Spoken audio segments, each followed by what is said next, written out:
নমস্কার। গল্পসঙ্গীর গল্পের আসরে আপনাদের স্বাগত জানাই। আজ আপনারা শুনবেন অমলা দেবীর লেখা গল্প বিবাহ বার্ষিকী।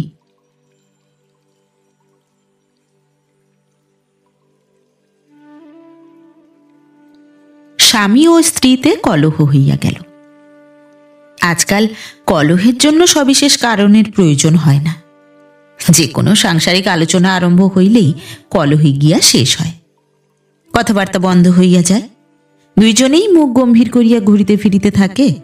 ছেলেমেয়েরা দৌত্য কার্যে নিযুক্ত হইয়া কোনো রকমের সাংসারিক যোগসূত্র বজায় রাখে। আবার দিন কয়েক পরে যে কোনো পক্ষ কথাবার্তা শুরু করিয়া কলহের অবসান করে।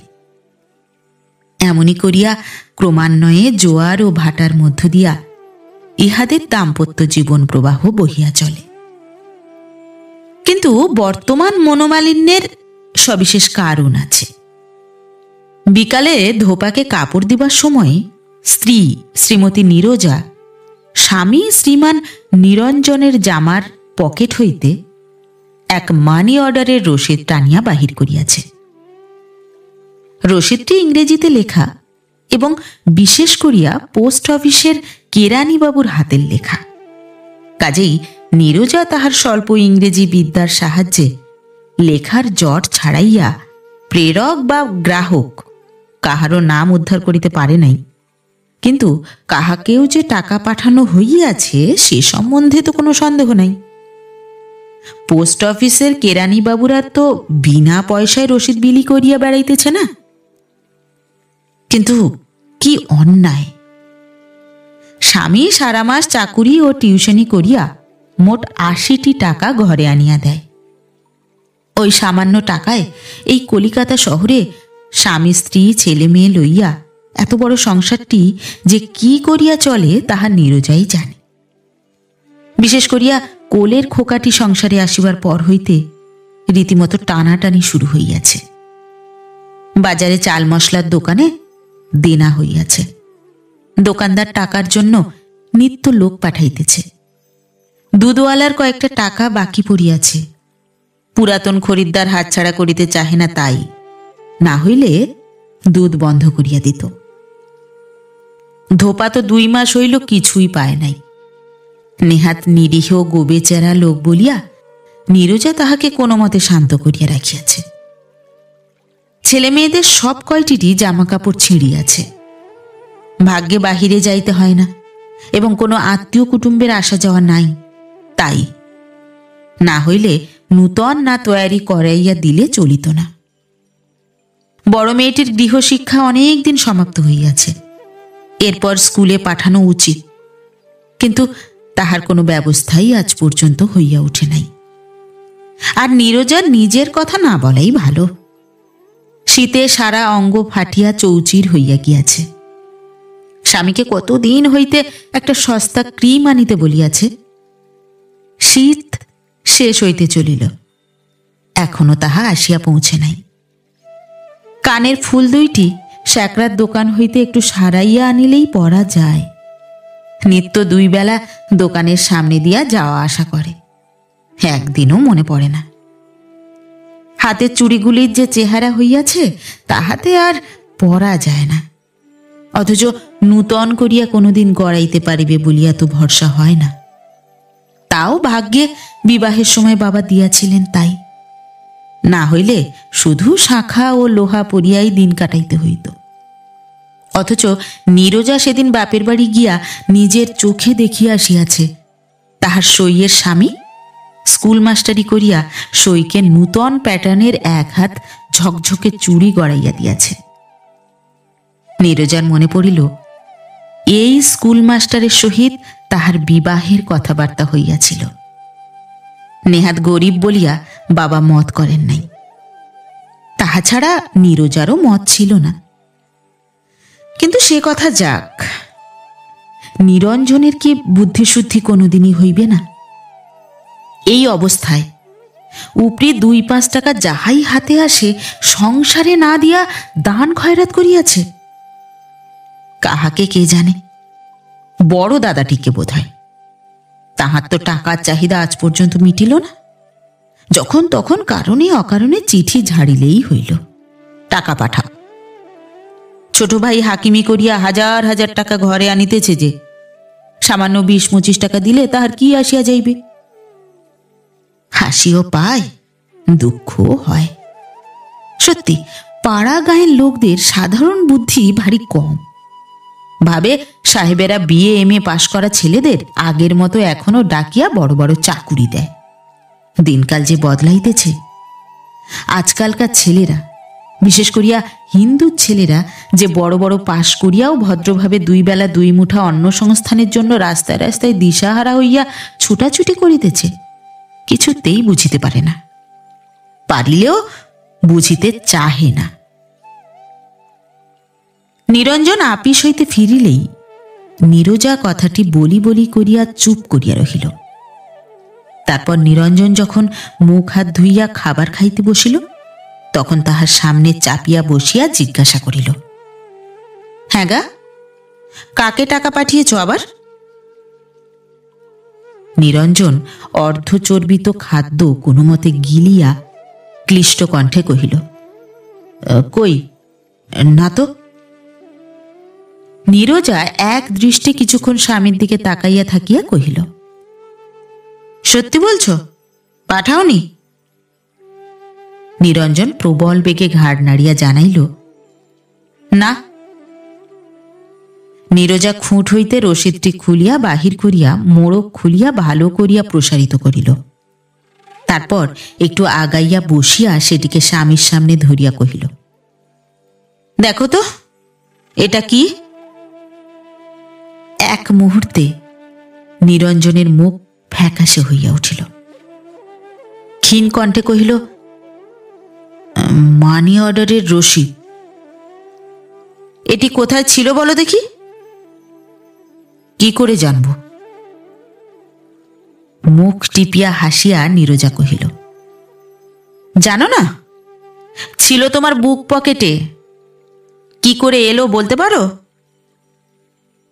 বলিয়া অধরষ্ঠ দৃঢ়ভাবে চাপিয়া এক দৃষ্টে তাকাইয়া রহিল। নিরঞ্জন ঊর্ধ্বমুখে আকাশ পাতাল ভাবিতে লাগিল। সত্যই তো, কি করিয়া আসিল? নিরঞ্জনের কিছুই মনে পড়িতেছে না। তাহাকে ফ্যাসাদে ফেলিবার জন্য কেহ গোপনে গুজিয়া দিয়া যায় নাই তো? কিংবা নীরজাই হয়তো? নীরজা প্রশ্ন করিল, কি গো, মনে পড়েছে? এক মুহূর্তে নিরঞ্জনের চোখ মুখ স্বাভাবিক ভাব ধারণ করিল। ঘাড় নাড়িয়া কহিল, পড়েছে, ওটা বড়বাবুর রসিদ। জেরা হইল, বড়বাবুর রসিদ তোমার পকেটে কেন? আমাকে দিয়ে মানি অর্ডার করিয়েছিলেন, রসিদটা দিতে ভুলে গেছি। ভালো করে রেখে দাও দেখি, কাল দিয়ে দিতে হবে। নীরজা হাঁক দিয়া ডাকিল, টুকু, শোন। 4 বছরের ছেলে টুকু এতক্ষণে ওঁত পাতিয়া দাঁড়াইয়াছিল। ডাক পড়িতেই ছুটিয়া আসিয়া বাবার কাছে ঘেঁষিয়া দাঁড়াইল এবং বার দুই এদিক ওদিক চাহিয়া বসিয়া পড়িবার উপক্রম করিতেই নীরজা আদেশের স্বরে কহিল, দাঁড়া। খোকা থমকিয়া দাঁড়াইয়া ফ্যালফ্যাল করিয়া মা ও বাবার দিকে তাকাইতে লাগিল। নীরজা স্বামীকে কহিল, ওর মাথায় হাত দিয়ে বলো দেখি, কাউকে টাকা পাঠাওনি? নিরঞ্জন ঘাবড়াইয়া গেল, কিন্তু পরক্ষণেই সামলাইয়া লইয়া অনুযোগের স্বরে কহিল, ছি নীরু, কথায় কথায় ছেলে মেয়ের মাথায় হাত দিয়ে দিব্যি করতে আছে, ওতে অকল্যাণ হয়।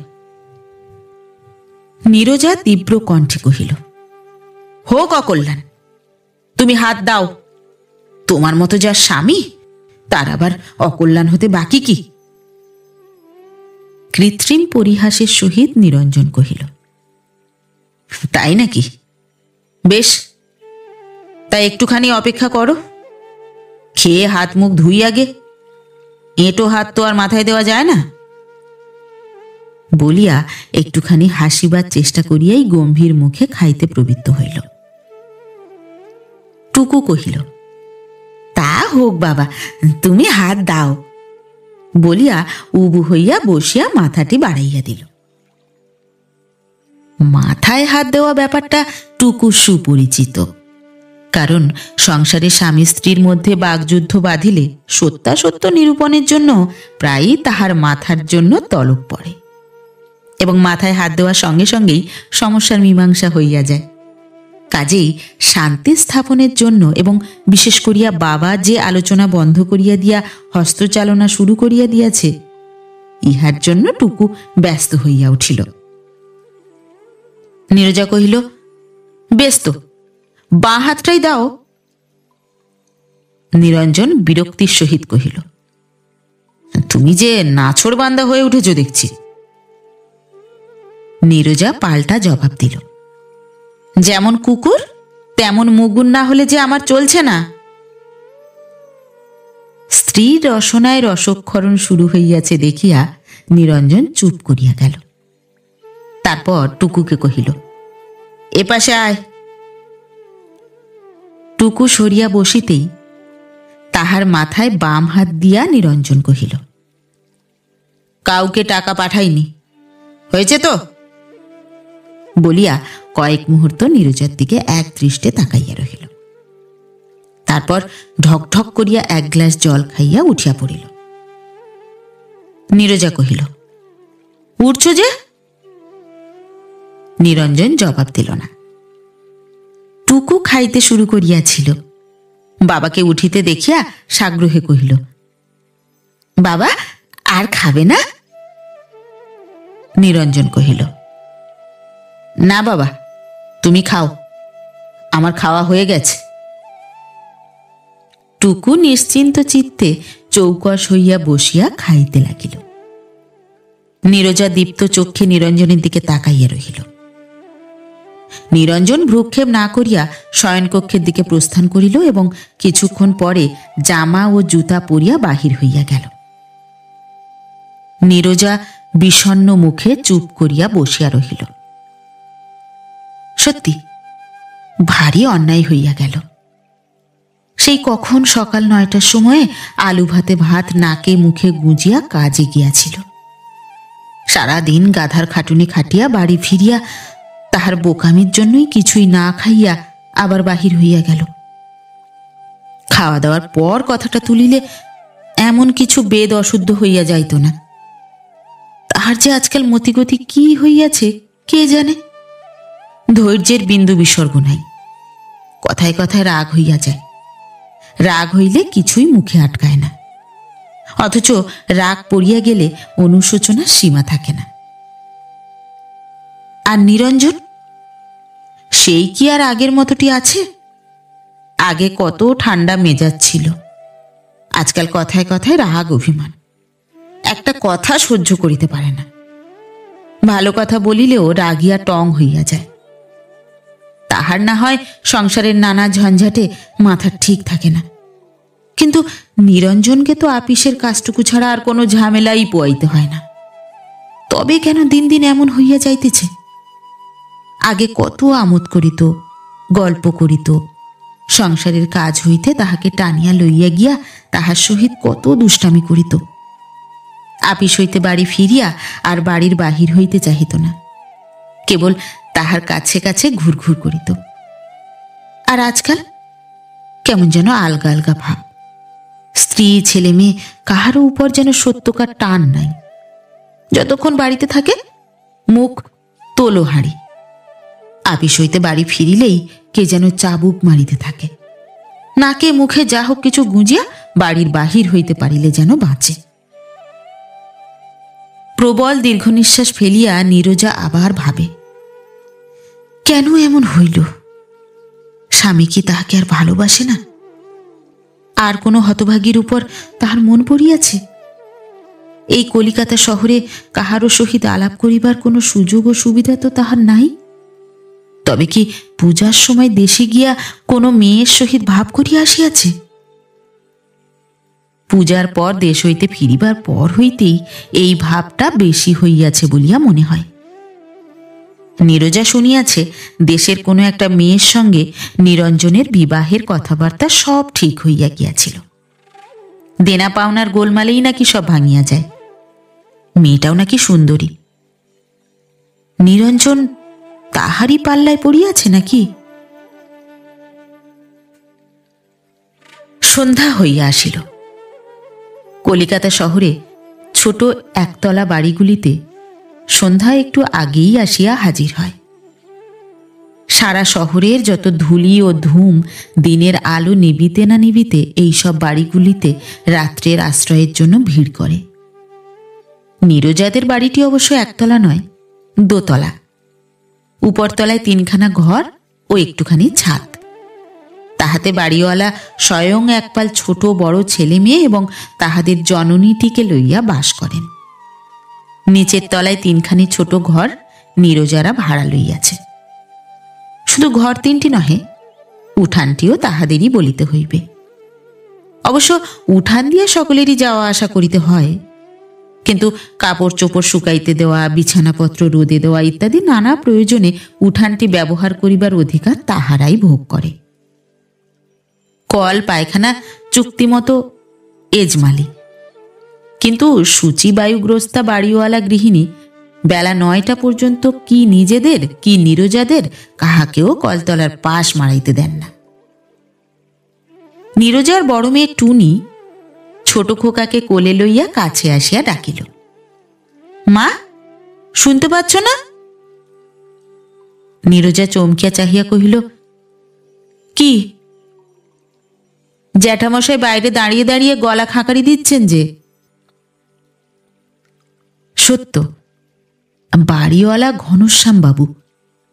সিগন্যাল না পাইলে রেলগাড়ির চালক যেমন স্টেশন হইতে দূরে দাঁড়াইয়া বাঁশি ফুঁকিতে থাকে, তেমনি ভাবে অনেকক্ষণ ধরিয়া অদূরে কলতলার পাশে দাঁড়াইয়া পুনঃ পুনঃ গলা খাঁকারি দিতেছিলেন। ঘনশ্যাম বাবুর দেহ শীর্ণ, গলাটি শীর্ণতর। তদুপরি সারা দিন সওদাগরী অফিসে কলম পিষিয়া বাড়ি ফিরিয়াছেন। কাজেই গলা খাঁকারিতে খামবাজি গমক ছিল না। তাছাড়া নীরজার মনও কোথায় উধাও হইয়া গিয়াছিল। নীরজা ধর্মড় করিয়া উঠিয়া ঘোমটা টানিয়া দিয়া চাপা ত্রস্ত কণ্ঠে কহিল, কই, কোথায়? বলিয়া ঘরে ঢুকিয়া পড়িল। টুকু তখনও খাইতেছিল। বিশেষ করিয়া আরও 2টি ভাগিদারের আবির্ভাব দেখিয়া দ্রুত হস্তে কাজ সারিতেছিল। ঘনশ্যামবাবু পার হইয়া যাইতে যাইতে টুকুকে কহিলেন, জ্যাঠামশাইয়ের কি হচ্ছে? টুকু গম্ভীরভাবে জবাব দিল, আপিস থেকে এসে খাচ্ছি জ্যাঠামশাই। কিছুক্ষণ পরে নীরজা টুনিকে কহিল, দেখে আয় দেখি তোর জ্যাঠামশাই কি করছেন। টুনি উপর হইতে ফিরিয়া আসিয়া কহিল, তামাক খাচ্ছেন। খাওয়া হয়ে গেছে? টুনি ঘাড় নাড়িয়া জানাইল, হ্যাঁ। তারপর কহিল, জেঠিমারা কাল থিয়েটার দেখতে যাবেন। সারা রাত থিয়েটার। শিব, দুর্গা, কৃষ্ণ, রাধা আরও কত সব ঠাকুর দেবতা দেখাবে। বাবাকে বলো না মা, আমাদেরও নিয়ে যেতে। নীরজা ধমক দিয়া কহিল, থিয়েটারে যাবে না আর কিছু? কাল কি করে বাজার হবে তার ঠিক নেই। টুনি কাঁদো কাঁদো সুরে কহিল, তোমার তো ওই এক কথা বরাবর, সংসার চলছে না। কলকাতা শহরে জন্মালাম, এতদিন থাকলাম, তবু কিচ্ছুটি দেখতে পেলাম না। এর চেয়ে পাড়া গাঁয়ের লোকেরা ঢের ভালো, ধান চাল বিক্রি করেও ছেলে মেয়েদের শহর দেখিয়ে নিয়ে যায়। টুনি মেয়েটি এই বয়সেই বেশ কথা বলিতে শিখিয়াছে। ইহাতে অবশ্য বিস্মিত হইবার কিছু নাই। বাংলাদেশের কড়া আবহাওয়ায় ছেলেমেয়েরা অল্প বয়সেই বেশ পরিপক্ক হইয়া ওঠে। নীরজাও বিস্মিত হইল না, বরং একটু লজ্জিত হইল। টুনি তো মিথ্যা বলে নাই। নেহাত গ্রাসাচ্ছাদন ছাড়া ছেলে মেয়েদের কোনো সাধই তাহারা মিটাইতে পারে নাই। ছেলেদের কথা ছাড়িয়া দাও। ভগবানের কৃপায় মানুষ হইলে একদিন হয়তো তাহাদের সব স্বাদ মিটিবে, কিন্তু মেয়ের কয়দিনই বা বাপ মায়ের কাছে থাকিবে। বিবাহ হইয়া গেলেই তো পর হইয়া যাইবে। তারপর বৎসরে একটিবার মাত্র দেখিতে পাইবার জন্য পরের পায়ে মাথা ঠুকিতে হইবে। তাও যদি ভালো ছেলের হাতে পড়ে তো স্বাদ আহ্লাদ মিটিবে, না হইলে বাপের বাড়িতেই যাহা হইয়া গেল তাহাই শেষ। নিজের কথা মনে পড়িয়া নীরজার নিঃশ্বাস পড়িল। ভাবিল, ছেলে ভালো হইলেও হইবে না, ভাগ্য থাকা চাই। না হইলে তাহার বাবা তো কোনো ত্রুটি করেন নাই। হাজার হাজার টাকা খরচ করিয়া দেশের সেরা ছেলেটি তাহার জন্য খুঁজিয়া আনিয়াছিলেন। নীরজা কোমল কণ্ঠে কহিল, তাই হবে বাপু, গোলমাল করিসনি। কাল ওদের সঙ্গে তোমাকে পাঠিয়ে দেব। কিন্তু এক কাজ কর দেখি, এই কাগজটা তোর জ্যাঠামশাইকে পড়িয়ে আনগে। বলিয়া সেই রসিদটা তাহার হাতে দিল। টুনি ফিরিয়া আসিয়া কহিল, জ্যাঠামশাই বললেন কে গৌরমোহন ভট্টাচার্যকে টাকা পাঠানো হয়েছে। কে পাঠিয়েছে কিছু বললেন? টুনি ঘাড় নাড়িয়া কহিল, না তো। কিন্তু মা, কালি আবার না বলতে পারবে না। কিন্তু আমি জ্যাঠামশাইকে বলে এলাম আমি যাব। নীরজা চিন্তিত মুখে কহিল, তাই হবে। তুই আর একটিবার যা দেখি মা, জিজ্ঞাসা করে আয় কে পাঠিয়েছে। টুনি ফিরিয়া আসিয়া কহিল, জ্যাঠামশাই বললেন ওসব কিছু লেখা নেই। গৌরমোহন নামধারী নিরঞ্জনের কোনো আত্মীয় বা বন্ধুর কথা নীরজার মনে পড়িল না। তবে নিরঞ্জন মিথ্যা বলে নাই, বড়বাবুই কোনো আত্মীয়কে টাকা পাঠাইয়াছে। সে মিছিমিছি নিরঞ্জনের সঙ্গে ঝগড়া করিল। সারাদিনের খাটুনির পর তাহাকে খাইতে দিল না। অনুশোচনায় নীরজার মাথা ঠুকিতে ইচ্ছা হইল নিরঞ্জন যাহা কিছু খাইতে ভালোবাসে সেই সব বাছিয়া বাছিয়া বসিয়া বসিয়া মনের মতো করিয়া রান্না করে। কিন্তু ঘরে কি কিছু আছে ছাই? কাল সকালে বাজার না আসিলে রান্না হইবে না, তাহা ছাড়া মাস শেষ হইতে চলিয়াছে। হাত একেবারে খালি। মাহিনা পাইলে আগামী রবিবারে যা হোক একটা কিছু ছুতা করিয়া একটু ভালো খাওয়া দাওয়ার আয়োজন করিতে হইবে। হঠাৎ নীরজার মনে পড়িল সেই মাসেই তাহাদের বিবাহ হইয়াছিল। আজ মাসের কত কে জানে। ডাক দিয়া কহিল, টুনি, তোর জ্যাঠাইমাকে জিজ্ঞেস করে আয় তো আজ মাসের কত। টুনি আসিয়া কহিল, 11ই ফাল্গুন। কেন মা, কাল বুঝি তাহলে আমাকে যেতে দেবে না? নীরজা হাসিয়া কহিল, ওফ, পাগল হয়ে গেছে। দেবো বলছি যে 50 বার করে। টুনি চোখ মুখ ঘুরাইয়া কহিল, তোমাদের কথায় বিশ্বাস নেই বাপু। ভালো ভালোস্তে যতক্ষণ না বার হতে পারছি ততক্ষণ অস্বস্তি। তাহার কথায় নীরজার কান নাই। কাল 12ই ফাল্গুন। 15 বৎসর আগে ওই দিনে তাহাদের বিবাহ হইয়াছিল। সেদিনের কথা নীরজা কি কোনোদিন ভুলিবে? নারী জীবনের শ্রেষ্ঠ সেদিন। কত আশা, কত স্বপ্নের সমাপ্তি, কত নূতন আশা, কত নূতন স্বপ্নের সূত্রপাত, কত আলো, কত বাঁশি, কত উল্লাস, কত উচ্ছ্বাস। জীবনের সেই একটি দিনের জন্য তাহাকে ঘেরিয়া এই আনন্দোজ্জ্বল উৎসব রাত্রি পদ্মের মতো বিকশিত হইয়াছিল। নীরজার এখনো স্পষ্ট মনে পড়ে বিয়ের দিন সন্ধ্যার পর দইয়ে হাত দিয়া সে বসিয়াছিল। হঠাৎ বাজনার শব্দ শোনা গেল। সকলে হৈ হৈ করিয়া উঠিল। বর আসছে, বর আসছে। ছেলে মেয়ে পুরুষ সকলে ছুটিয়া বাহিরে চলিয়া গেল। মা আসিয়া কহিলেন, যাসনি, এইখানে বসে থাক, উঠলে অকল্যাণ হয়। তারপর সকলের আগে মা আসিয়া তাহাকে বুকে জড়াইয়া মুখে চুমু খাইয়া কহিলেন, রাজপুত্তুরের মতো ছেলে, শিব পূজা তোর সার্থক হয়েছে মা। তারপর শুভদৃষ্টি। সারা অঙ্গ থরথর করিয়া কাঁপিয়াছিল, তবু জোর করিয়া তাকাইয়াছিল সে। চোখে চোখ মিলিতেই কিন্তু লজ্জায় চোখ নামাইয়া লইয়াছিল। তারপর সারা রাত্রি ধরিয়া বাসর। নিরঞ্জন কিছুতেই গান গাহিবে না। মেয়েরা কত অনুরোধ উপরোধ করিল, ঠাট্টা করিল, এমনকি শেষে উৎপীড়ন করিতে শুরু করিল। নিরঞ্জন শুধু মুচকি মুচকি হাসিতে লাগিল। তারপর শেষ রাত্রে সবাই যখন একে একে চলিয়া গেল এবং যাহারা রহিল তাহারাও ঘুমাইয়া পড়িল, তখন নীরজা বার কয়েক কাশিয়া জানাইয়া দিল সে জাগিয়া আছে। তবু নিরঞ্জন কথা কহিল না। শেষে সে নিজে লজ্জার মাথা খাইয়া জিজ্ঞাসা করিয়াছিল, ঘুমুবে না? কত দিনের কথা, তবু এখনো ভাবিতে ভারী মিষ্টি লাগে।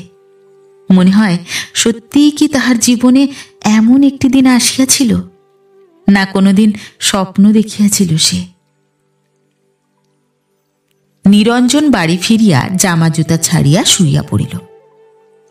টুনি আসিয়া ডাক দিল, বাবা খেতে আসুন, মা ডাকছে। নিরঞ্জন বজ্র গম্ভীর কণ্ঠে কহিল, যাব না, বলগে যা, খিদে নেই। টুনি ফিরিয়া যাইতে যাইতেই হাঁক দিয়া কহিল, মা, বাবার খিদে নেই, বলছেন খাবো না। নীরজা কহিল, তুই বস, আমি ডেকে নিয়ে আসছি।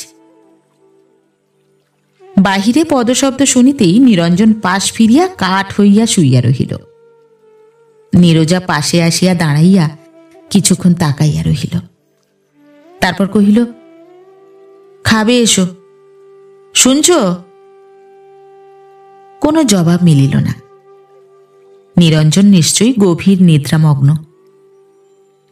গায়ে হাত দিয়া নাড়া দিয়া নীরজা কহিল, শুনছ, খাবে এসো। নিরঞ্জনের নিদ্রাভঙ্গ হইল। শ্লেষা জড়িত কণ্ঠে কহিল, কিছু খাবো না, শরীর ভালো নেই। নীরজা মুচকি হাসিয়া কৃত্রিম উদ্বেগের সহিত কহিল, শরীর খারাপ হয়েছে? মাথা ধরেছে বুঝি? যা পারো খেয়ে নেবে এসো, তারপর খেয়ে দে মাথা টিপে দেব এখন। নিরঞ্জনের ক্ষুধা পাইয়াছে, তবু সন্ধ্যার ওই দুর্ব্যবহারের পর এত সহজে খাইতে রাজি হওয়া ঠিক নহে। অতএব কহিল, খিদে নেই।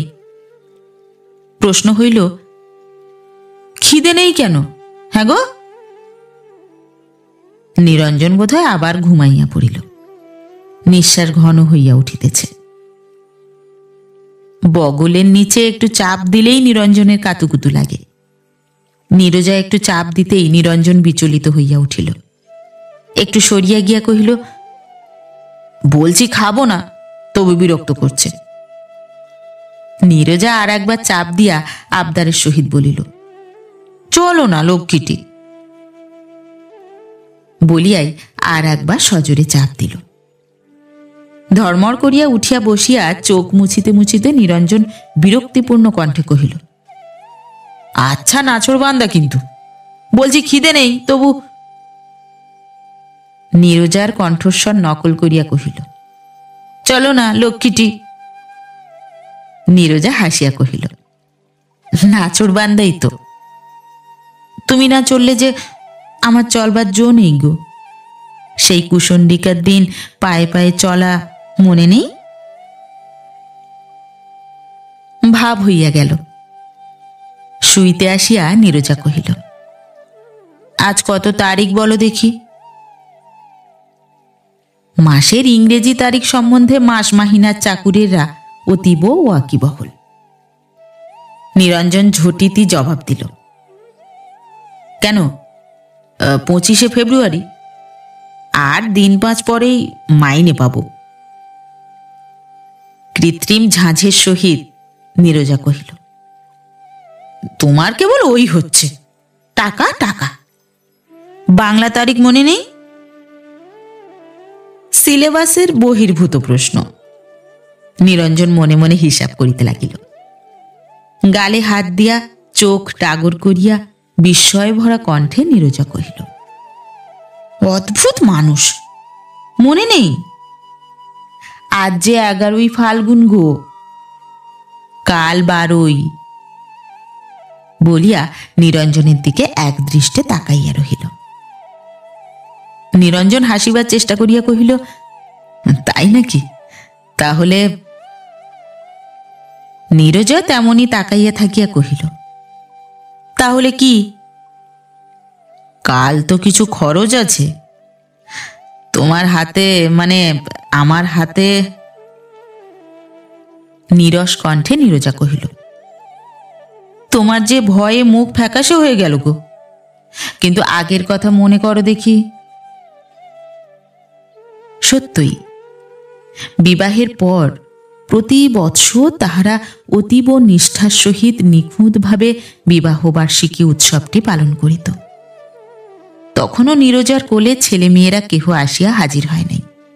কাজেই আয় অপ্রচুর হইলেও অভাব কম ছিল। তাছাড়া মন ছিল তরুণ ও তরল, স্বল্প আনন্দ এবং স্বল্প দুঃখের আঘাতেই তরঙ্গিত হইয়া উঠিত। সেই সময়ে এই দিনটিতে তাহারা সারা দিন ব্যাপী উৎসব ও আনন্দের ব্যবস্থা করিত। তারপর যত দিন যাইতেছে আয় বিশেষ বাড়ে নাই, কিন্তু সংসার বাড়িতেছে। অভাব অহরহ দন্ত বিকাশ করিয়া চোখের সামনে ঘোরাফেরা করিতেছে এবং আনন্দ ও বৈচিত্র্যহীন জীবনযাত্রার তুহিন শীতল স্পর্শে মনের রস জমাট বাঁধিয়া কঠিন হইয়া উঠিতেছে। এখন সহজ দুঃখ ও সহজ আনন্দ মনের কাছে আমলই পায় না। আগে সারা বৎসর ধরিয়া যে দিনটিকে তাহারা বিশেষভাবে মনে করিয়া রাখিত, আজকাল তাহার কথা সহজে মনে পড়িতে চাহে না। তবু প্রতি বৎসর, এমনকি গত বৎসরও এই দিনটি তাহারা কোনো মতে পালন করিয়াছে। নিরঞ্জন আমতা আমতা করিয়া কহিল, তা বটে। নীরজা মুখ ভার করিয়া কহিল, তোমার যদি ইচ্ছে না হয় তো কি দরকার? নিরঞ্জন নড়িয়া চড়িয়া বসিয়া আগ্রহের ভান করিয়া কহিল, পাগল নাকি? প্রতি বৎসর করেছি। নীরজা তেমনি ভাবে কহিল, করলেই বা প্রতি বৎসর? আমাকে স্ত্রী বলে যতদিন ভালোবাসতে ততদিন করেছ, এখন তো আর ভালোবাসো না, মিছিমিছি ওসব করে কাজ নেই আর। বলিয়া উঠিবার উপক্রম করিল। নিরঞ্জন খপ করিয়া তাহার হাত ধরিয়া তাহাকে নিরস্ত করিয়া বলিল, আবার পাগলামি শুরু করলে? কে তোমার মাথায় ওসব বুদ্ধি দিয়েছে বলো দেখি? বলিয়া একটু আকর্ষণ করিতেই নীরজা একেবারে স্বামীর কোল ঘেঁষিয়া বসিয়া কহিল, ও কি আর কারো কাছে বুঝতে হয়? মেয়ে মানুষ আপনা থেকেই বুঝতে পারে। নীরজার এই নিরীহ নির্ভর পরায়ণা মূর্তিটি নিরঞ্জনের খুব ভালো লাগে। তাহার ক্ষীণ স্রোত প্রেম আবার চঞ্চল হইয়া ওঠে। কিন্তু হায়, আনন্দ সমুদ্রের সঙ্গে একদা যে যোগসূত্র ছিল, আজ তাহা বোধহয় ছিন্ন হইয়া গিয়াছে। তবু নিরঞ্জন নীরজার মুখখানি বুকের উপর চাপিয়া ধরিয়া সস্নেহে কহিল, পাগল। নীরজা কহিল, তোমার কোনো ভাবনা নেই। আমার কাছে 5টি টাকা আছে, সেই যে বাবা খোকার হাতে দিয়ে গিয়েছিলেন। অভয়বাণী শুনিয়া নিরঞ্জন নির্ভয় হইয়া উঠিল। তখন দুইজনে মিলিয়া কর্মসূচি প্রস্তুত করিতে প্রবৃত্ত হইল। নীরজা কহিল, কাল বেলা 8টা পর্যন্ত ঘুমোলে হবে না কিন্তু। নিরঞ্জন কহিল, পাগল নাকি? আমি আজ ঘুমোবই না তো কাল ওঠা? না, ঠাট্টা নয়। কাল সকাল সকাল বাজার করতে যাবে, 8টার মধ্যে সব কিনে বাড়ি ফিরতে হবে। বেশ, কি কি কিনতে হবে বলো? ভোজ্য ও পেয় দ্রব্যাদির তালিকা করিয়া নীরজা কহিল, দোকান থেকে ভালো চিনে সিঁদুর, 1 শিশি তরল আলতা আর 1 ডজন ধূপকাঠি কিনে এনো। চন্দন আর ধুনো বাড়িতেই আছে। আর মালা, মাল্যদান হবে না? নীরজা মুচকি হাসিয়া কহিল, সকালে এনো না, ছেলে মেয়েরা রয়েছে, সন্ধ্যাবেলায় অফিস থেকে ফিরবার সময় কিনে এনো। আর দেখো, কাল রাত্রে আর টিউশনি করতে গিয়ে কাজ নেই, ছেলেটিকে বরং একটা খবর পাঠিয়ে দিও। নিরঞ্জন সোৎসাহে কহিল, পাগল নাকি, কাল কোথাও যাব না, অফিস থেকেই সকাল সকাল ছুটি নিয়ে পালিয়ে আসবো বরং। কিন্তু নীরজা, কাল তোমাকে ঠিক বিয়ের দিন যেমনটি সেজেছিলে তেমনই সাজতে হবে। ময়ূরকণ্ঠী রঙের বেনারসি শাড়িটি পরবে, সর্বাঙ্গে পরবে স্বর্ণ অলঙ্কার, পায়ের পাতা দুটি আলতার রসে রাঙা টুকটুকে করবে, কপালে আঁকবে চন্দন লেখা। আর পারো তো চোখে ফোটাবে সেই সেদিনের মতো সুদূর শুকতারার স্বপ্ন, আর মুখে উদয় আকাশের রক্তিমাভা। নীরজা নিরঞ্জনের মুখের দিকে হাঁ করিয়া তাকাইয়া রহিল। নিরঞ্জনের এমন ধারা কথা, এমন কণ্ঠস্বর, এমন চোখের দৃষ্টি অনেক দিন শুনে নাই, দেখে নাই। তবে কি নিরঞ্জনের ভালোবাসা একেবারে নিবিয়া যায় নাই? ছাই চাপা পড়িয়াছিল, একটু ফুঁ দিতেই আবার ঝকমক করিয়া উঠিল। পরদিন বেলা 8টা, নিরঞ্জন বাজারে গিয়াছে। নীরজা রান্নাঘরে বসিয়া কালকার বাজারে যা 2-4টি আলু বেগুন অবশিষ্ট ছিল তাহাই কুটিতেছিল। পাশাপাশি 2টা উনানে ডাল ও ভাত ফুটিতেছে, নামিতে দেরি নাই। এখন আর বেশি রান্না হইবে না, আলু ও বেগুন ভাজিয়া কোনো মতে খাওয়াইয়া নিরঞ্জনকে আপিস বিদায় করিবে। তারপর এ বেলার খাওয়া দাওয়া সকাল সকাল চুকাইয়া দিয়া ও বেলার জন্য আয়োজন করিতে বসিবে। এমন সময় হাঁক শোনা গেল, বৌদি। নীরজা কণ্ঠস্বর শুনিয়া স্বরের মালিক সম্বন্ধে আন্দাজ করিয়া কহিল, কে? চারু ঠাকুরপো? অচিরে চারুচন্দ্র আসিয়া হাজির হইল। বয়স 21 কি 22, সাধারণ চেহারা, এখানকার কলেজে পড়ে সে। নিরঞ্জনের সম্পর্কে ভাই, দেশে গিয়াছিল, ফিরিয়া আসিয়া দেশের খবর দিতে আসিয়াছে। চারুচন্দ্রের সহিত আসিল টুকু, হাঁটিয়া নয়, কাঁধে চড়িয়া। নীরজা কহিল, বসো ঠাকুরপো, দেশে গিয়েছিলে বুঝি? কখন এলে? টুকুকে কহিল, নাম, ঘাট ধরে যাবে যে, নেমে ওই আসনটা পেতে দে দেখি তোর কাকার জন্যে। টুকু ব্যস্ত হইয়া উঠিতেই চারু তাহাকে নামাইয়া দিল। টুকু আসন আনিয়া পাতিয়া দিয়া কহিল, বসুন। নীরজা হাসিয়া কহিল, বসছেন? তুই যা দেখি, খেলগে যা। এই তো 1 পেট খেয়ে গেলি, আবার জুটলি কেন? পৃথিবীতে মায়েরা খোকাদের মনের কথা চট করিয়া জানিতে পারে কি করিয়া? জানিতে পারিলেও এমন করিয়া সকলের সামনে ফাঁস করিয়া দেওয়া উচিত নয়। খোকা লজ্জিত হইল, তবু লজ্জার জন্য আসল কাজ মাটি করিবার পাত্র সে নয়। চারু বসিতেই সে তাহার কোল ঘেঁষিয়া বসিয়া পড়িল। চারু হয়তো ভাবিল খোকা তাহার এতদিনের অদর্শনে অস্থির হইয়া উঠিয়াছে, তাই তাহার কাছ হইতে নড়িতে চাহিতেছে না। সে সস্নেহে তাহাকে চাপিয়া ধরিয়া কহিল, থাক না বৌদি। বৌদিদি কহিল, না না, তুমি জানো না, ভারী পেটু, কোথাও নড়তে চায় না, কেবল রান্নাঘরের কাছে ঘুর ঘুর করে, আর কেউ এলে তো কথাই নেই। আর থাকা চলে না। খোকা উঠিয়া দাঁড়াইয়া কহিল, কাকা বাবু, আমি যাচ্ছি বলিয়া মায়ের দিকে না তাকাইয়া গম্ভীর মুখে বাহির হইয়া গেল। খোকা যাইতেই নীরজা কহিল, হ্যাঁ ঠাকুরপো, তোমাদের গাঁয়ের গৌরমোহন কে বলতে পারো? চারু উৎসুক কণ্ঠে কহিল, কেন বলো দেখি? না, এমনি জিজ্ঞাসা করছি।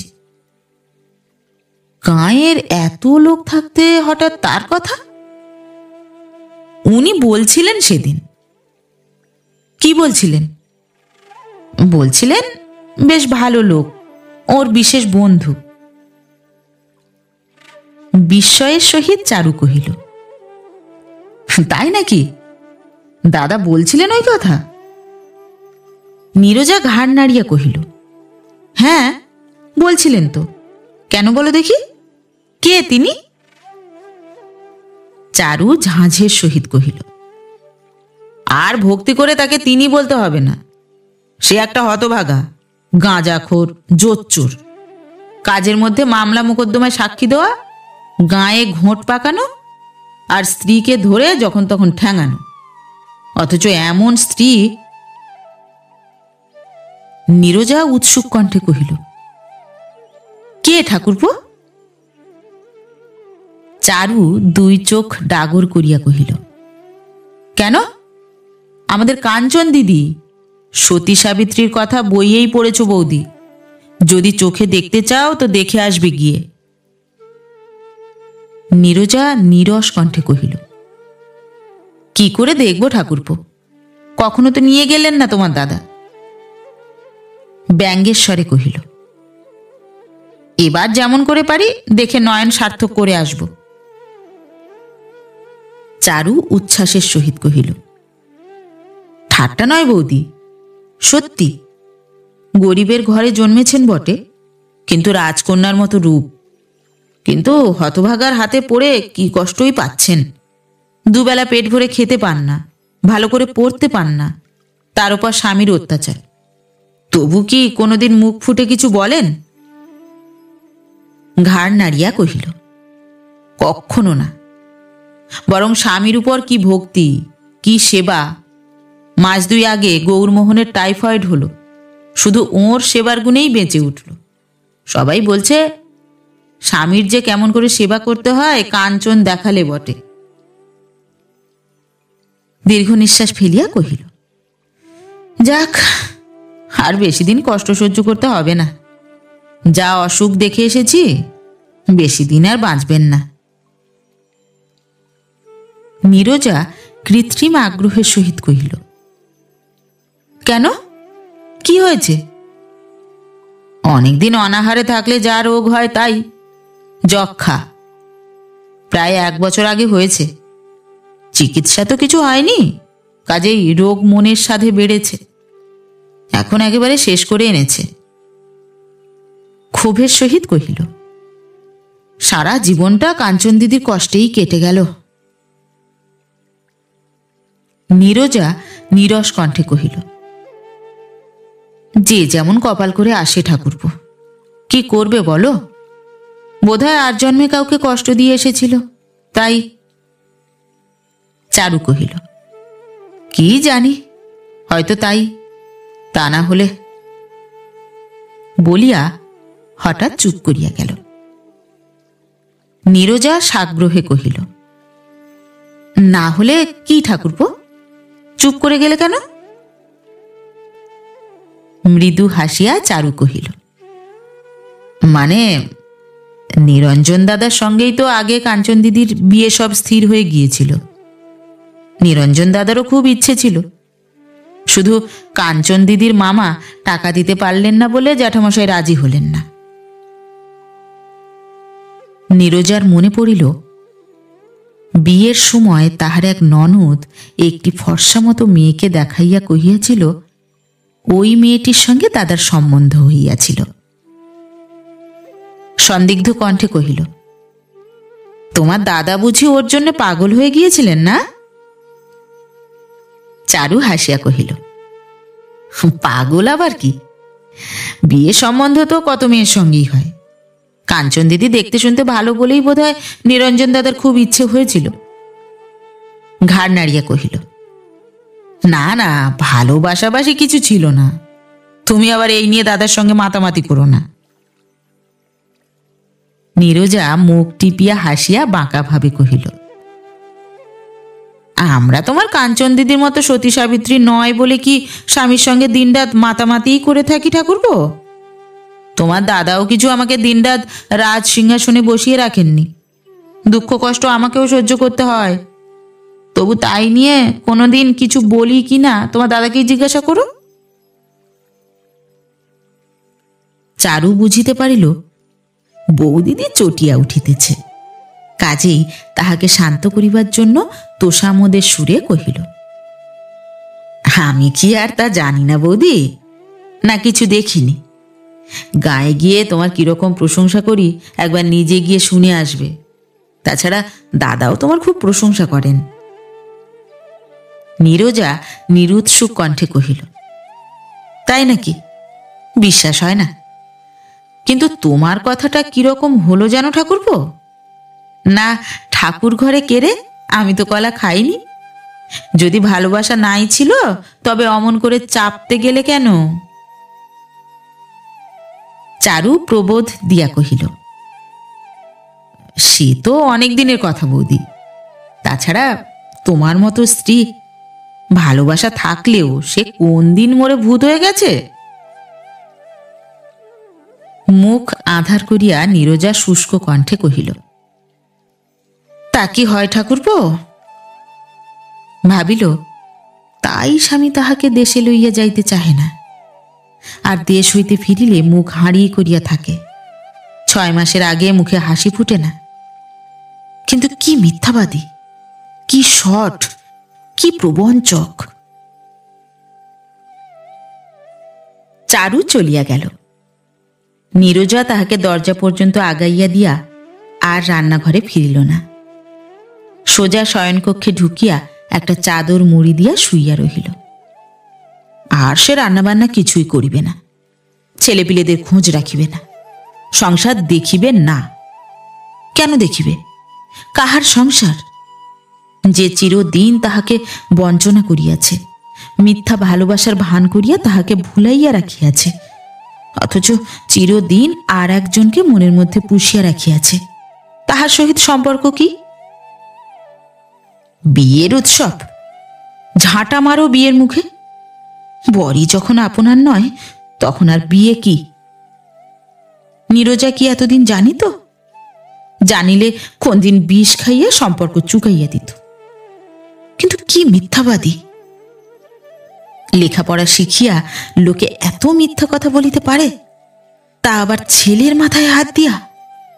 মুখে একটুও বাঁধিল না। ছেলে মেয়ে স্ত্রী কাহারও উপর কি স্নেহ ভালোবাসা আছে? নেহাত উপায় নাই, তাই বোধহয় জড়াইয়া আছে। অন্য জাতি হইলে এতদিন সব ছাড়িয়া ছুড়িয়া দিয়া সেই পোড়ার মুখীর কাছে গিয়া জুটিত। তাহা ছাড়া তলে তলে এতদিন কি করিয়াছে কে জানে। কোথায় টাকা পাঠাইয়াছে, কবে টাকা পাঠাইয়াছে, কোনো কথাটি জানিতে দেয় নাই। ভাগ্যে ধরা পড়িয়া গিয়াছে তাই, না হইলে কি নীরজা জানিতে পারিত? আরও হয়তো কতবার টাকা পাঠাইয়াছে, কত প্রেমের চিঠি লিখিয়াছে। সারাক্ষণ বাহিরে বাহিরে থাকে, কোথায় কখন কি করে নীরজা ঘরের মধ্যে বন্ধ থাকিয়া জানিবে কি করিয়া? নিরঞ্জন বাজার হইতে ফিরিয়া আসিল। টুনি টুকু ও ছোট খোকাকে লইয়া রোয়াকে খেলা করিতেছিল। বাবাকে দেখিয়া সকলে হৈ হৈ করিয়া ছুটিয়া কাছে আসিল। টুনি তাড়াতাড়ি তরকারির বোঝাটি নিরঞ্জনের হাত হইতে তুলিয়া লইয়া উৎফুল্ল মুখে কহিল, এত জিনিস কি হবে বাবা?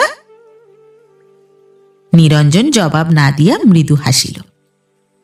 টুকু 2 হাতে তালি দিয়া লাফাইয়া লাফাইয়া চিৎকার করিতে লাগিল, ওরে আমাদের বাড়ি আজ নেমন্তন্ন হবে, কি মজা! নিরঞ্জন ভিতরে ঢুকিয়া রান্নাঘরে অন্যান্য দ্রব্যাদি রাখিয়া টুনিকে জিজ্ঞাসা করিল, তোর মা কোথায়? টুনি কহিল, জানি না তো। জানেন বাবা, চারু কাকা এসেছিলেন এখনই, মায়ের সঙ্গে গল্প করে চলে গেলেন। নিরঞ্জনের মনটা ছ্যাঁত করিয়া উঠিল। চারু কি গল্প করিয়া গেল কে জানে। টুনিকে কহিল, তুই এখানে বসে থাক, তোর মা কোথায় দেখি। বলিয়া শয়নকক্ষে প্রবেশ করিয়া দেখিল নীরজা আপাদমস্তক চাদর মুড়ি দিয়া শুইয়া আছে। কাছে আসিয়া নিরঞ্জন কিছুক্ষণ চিন্তিত মুখে এক দৃষ্টে নীরজার দিকে তাকাইয়া রহিল। শারীরিক অসুস্থতা? 1 ঘন্টা আগে তো বিন্দুমাত্র আভাস ছিল না। তাছাড়া শরীর সত্য সত্য অসুস্থ হইলেও শয্যাশায়িনী হইবার মতো মেয়ে তো নীরজা নয়। তবে মানসিক দুর্যোগ? কিন্তু তাহারও লক্ষণ তো কিছু আগে দেখা যায় নাই। চারু এমন কি কথা বলিয়া গেল যাহার ফলে নির্মল নীল আকাশে এক মুহূর্তে ঘনঘটা করিয়া মেঘ ঘনাইয়া আসিল?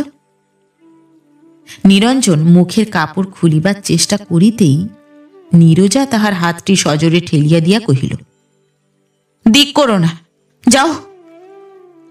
নিরঞ্জন ভয়ে ভয়ে কহিল, কি হলো? নীরজা জবাব না দিয়া চাদরটা ভালো করিয়া টানিয়া গুটাইয়া শুইল। নিরঞ্জন সবিনয়ে নিবেদন করিল, যা যা বলেছিলে সব নিয়ে এসেছি, মায়ের ধূপকাঠি, সিঁদুর, তরল আলতা। নীরজা গম্ভীর স্বরে কহিল, ফেলে দাও গে। নিরঞ্জন অনুযোগের স্বরে কহিল, এতগুলো পয়সা খরচ হলো। এক মুহূর্তে চাদরটা ছুঁড়িয়া দিয়া নীরজা ধর্মর করিয়া উঠিয়া বসিয়া 2 জ্বলন্ত চোখের দৃষ্টি নিরঞ্জনের দিকে উদ্যত করিয়া তীক্ষ্ণ স্বরে কহিল, খুব যে পয়সার উপর দরদ দেখছি, আর ওদিকে যে মুঠো মুঠো টাকা যাকে তাকে দান করে আসছো, তাতে কিছু হয় না না?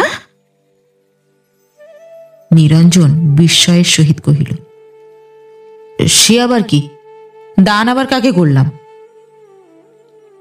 কিছুক্ষণ নিরঞ্জনের দিকে এক দৃষ্টে তাকাইয়া থাকিয়া নীরজা ধীরে ধীরে বলিতে লাগিল, ওফ, ঢের ঢের মিথ্যাবাদী দেখেছি, তোমার জুড়ি আর একটিও দেখিনি। ছেলের মাথায় হাত দিও তোমার মিথ্যে বলতে বাধে না? তুমি শুধু। নিরঞ্জন বাধা দিয়া নিরপরাধ সুলভ বিমূঢ়তার সহিত কহিল, কি বলছো? ভালো করে বুঝিয়ে বলো দেখি, আমি কিছু বুঝতে পারছি না। নীরজার চোখ দুইটা আবার জ্বলিয়া উঠিল। কহিল, দেখো, ন্যাকামি করো না বলছি। গৌরমোহনকে টাকা পাঠাওনি তুমি? নিরঞ্জন কহিল, পাঠিয়েছিলুম তো। তবে কাল মিথ্যে বললে কেন? তুমি চেঁচামেচি করবে বলে। তার ভয়ে তুমি ছেলের মাথায় হাত দিয়ে মিথ্যে বললে? আমার উপর না থাক, ছেলে মেয়ের উপরও বিন্দুমাত্র মায়া মমতা নেই? সেই হতভাগী ডাইনি এমন করে তোমাকে পাষাণ করে দিয়েছে? পরম বিস্ময়ের সহিত নিরঞ্জন কহিল, সে আবার কি? কেন, তোমার গলার মালা, কাঞ্চন মালা, যার জন্য দিন রাত বুক ফেটে মরে যাচ্ছ, একবার চোখ পেতে আমাকে দেখতে পাচ্ছ না? সব জানতে পেরেছি গো। চারু ঠাকুরপো সব বলে গেছে, আর মিথ্যে কথায় ভুলছি না। নেহাত ছেলে মেয়েগুলোকে তোমার মতো পাষাণের হাতে ফেলে যেতে পারছি না, না হলে অনেকক্ষণ গলায় দড়ি দিতাম। নিরঞ্জন কহিল, কি যে পাগলের মতো যা তা বলছো? নীরজা রোষদীপ্ত কণ্ঠে কহিল, কি, আমি পাগলের মতো কথা বলছি? লজ্জা করে না তোমার? ক্রমোচ্চ কণ্ঠে বলিতে লাগিল, নিজের স্ত্রী ছেলে মেয়েকে ভালো করে খাওয়াবার পরবার ক্ষমতা নেই তোমার, আর তুমি একটা মেয়েকে মাসে মাসে মাসোহারা দিচ্ছ? নিরঞ্জন কহিল, এত চেঁচাচ্ছ কেন? বাইরে ছেলে মেয়েরা রয়েছে, উপরে ওঁরা সব রয়েছেন। নীরজা রীতিমতো চেঁচাইয়া কহিল, বেশ করবো, চেঁচাবো। তুমি একজনকে নিয়ে বিলিল্লাগিরি করে বেড়াবে, আর আমি চুপ করে থাকবো? সবাইকে শোনাবো, আমি রাস্তার লোক ডেকে এনে আমি শোনাবো। নিরঞ্জন দরজা বন্ধ করিয়া দিয়া আসিতেই নীরজা কহিল, দরজা বন্ধ করলে কেন? মারবে নাকি? নিরঞ্জন ক্ষুব্ধ কণ্ঠে কহিল, আমাকে কি মনে করেছো বলো দেখি? তোমাকে মারবো আমি? মেরেছি কোনোদিন? সান্ত্বনা দিবার চেষ্টা করিয়া কহিল, কেন মিথ্যে মন খারাপ করে সংসারে অশান্তি সৃষ্টি করছো বলো দেখি? নীরজা ঘাড় নাড়িয়া কহিল, তোমাকে আর আমি বিন্দুমাত্র বিশ্বাস করতে পারবো না। আমাকে অনেক ঠকিয়েছ তুমি। তোমাকে বিশ্বাস করে তোমার সংসারের জন্য আমি প্রাণপাত করেছি। ভালো খাইনি, ভালো পড়িনি, কোনোদিন স্বাদ আহ্লাদ করিনি, আর তুমি কিনা ভিতরে ভিতরে আমার সর্বনাশ করছো। স্বামী যার আপনার নয় তার বাঁচা কিসের জন্যে? তার বিষ খেয়ে মরাই ভালো। বলিতে বলিতে নীরজা হাউ হাউ করিয়া কাঁদিয়া উঠিল। নিরঞ্জন তাহার মাথায় হাত দিয়া প্রবোধ দিবার চেষ্টা করিতেই নীরজা কহিল, আমাকে ছুঁয়ো না তুমি, আমার সঙ্গে কোনো সম্পর্ক নেই তোমার। বলিয়া আবার শুইয়া পড়িয়া আপাদমস্তক ঢাকা দিয়া ফুঁপাইতে লাগিল। টুনি ঘরে ঢুকিয়া কহিল, মা, ভাত ডাল পুড়ে কয়লা হয়ে গেল যে। নীরজা কহিল, নামিয়ে দিকে যা, আমি পারবো না কিছু করতে। নিরঞ্জন কহিল, আপিসের বেলা হয়ে গেল, রান্না করবে না? নীরজা অশ্রু বিকৃত ঝাঁঝালো কণ্ঠে কহিল, আমি কারো দাসী বাঁধি নয় যে সাত সকালে রেঁধে দিতে হবে। কেন, সেই পেয়ারের কাঞ্চনমালা এসে রেঁধে দিক? নিরঞ্জন কিছুক্ষণ কিং কর্তব্য বিমূঢ়ের মতো তাকাইয়া থাকিয়া বাহির হইয়া গেল। নিরঞ্জন না খাইয়াই আপিস চলিয়া গেল। টুনি আসিয়া কহিল, বাবা না খেয়েই চলে গেলেন। নীরজা চুপ করিয়া পড়িয়াছিল। ঔদাস্যের সহিত জবাব দিল, তা আমি কি করব? টুনি অনুযোগের স্বরে কহিল, রান্না করলে না কেন? নীরজা ক্লান্ত কণ্ঠে কহিল, কি করব বল? যন্ত্রণার ভঙ্গি করিয়া কহিল, ভারী মাথা ধরেছে। উফ, একটু মাথাটা টিপে দে তোমা। টুনি খোকাকে মায়ের কাছে নামাইয়া দিয়া মায়ের মাথা টিপিতে বসিল। খোকা মায়ের কোল ঘেঁষিয়া বুকে মুখ গুঁজিয়া স্তন্যপান করিতে লাগিল। নীরজা কিছুক্ষণ চুপ করিয়া থাকিয়া কহিল, খাবার ছিল, দিলি না কেন খেতে? টুনি কহিল, বললাম তো, বাবা বললেন থাক, তোরা খাবি। টুকু আসিয়া কান্না শুরু করিল। সে প্রতিদিন বাবার থালায় খাইতে বসে। পাশের বাড়িতে খেলিতে গিয়াছিল, খেলা ছাড়িয়া ছুটিয়া আসিয়াছে। আসিয়া দেখে এই ব্যাপার, বাবা নাই, থালা নাই, রান্নাঘরে রান্নার কোনো ব্যবস্থা নাই, সর্বোপরি মায়ের এ বিষয়ে কোনো চার নাই। ইহা দেখিয়া জগতের কোন খোকা না কাঁদিয়া থাকিতে পারে? টুনি ধমক দিয়া কহিল, চুপ কর না পেটু, 10টা বাজতে না বাজতে খিদে মরে যাচ্ছে। অত্যাচারের উপর অপমান। খোকা কান্না উচ্চতর গ্রামে চড়াইল। নীরজা উঠিয়া বসিয়া বিরক্তিপূর্ণ স্বরে কহিল, কাঁদিস নি বাবা, চুপ কর, যাচ্ছি।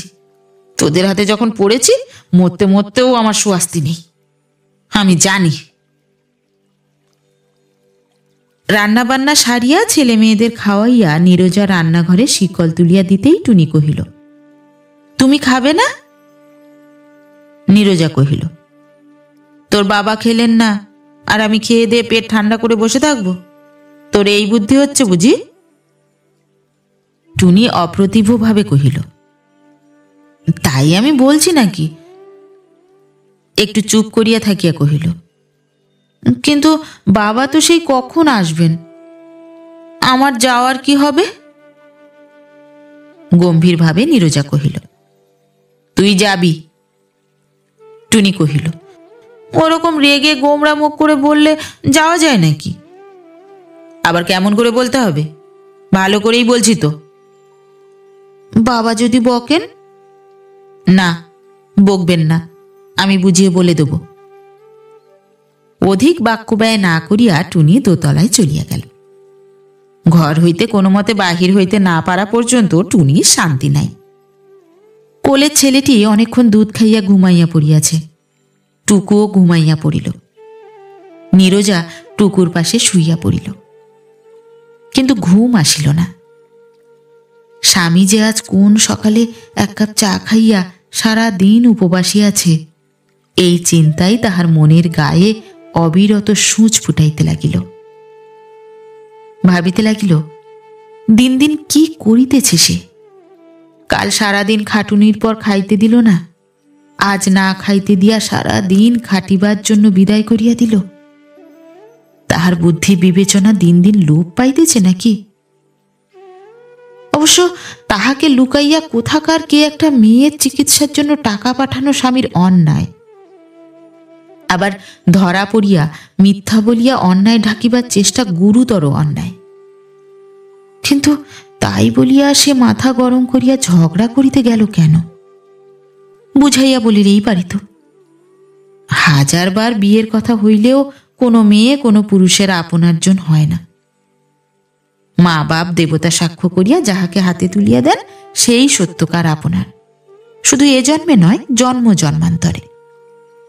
এই কথা না বুঝিয়া যদি কোনো হতভাগী পরের জিনিস টানাটানি করে, তাহার অদৃষ্টে ইহজন্মে অশেষ দুঃখ, আর পরজন্মে অনন্ত নরক। স্বামী তো অবুঝ নয়, বুঝাইলেই বুঝিত। তাছাড়া আজকার দিনটা এমনই ভাবে কাটিল। স্বামীর তো কোনো দোষ নাই।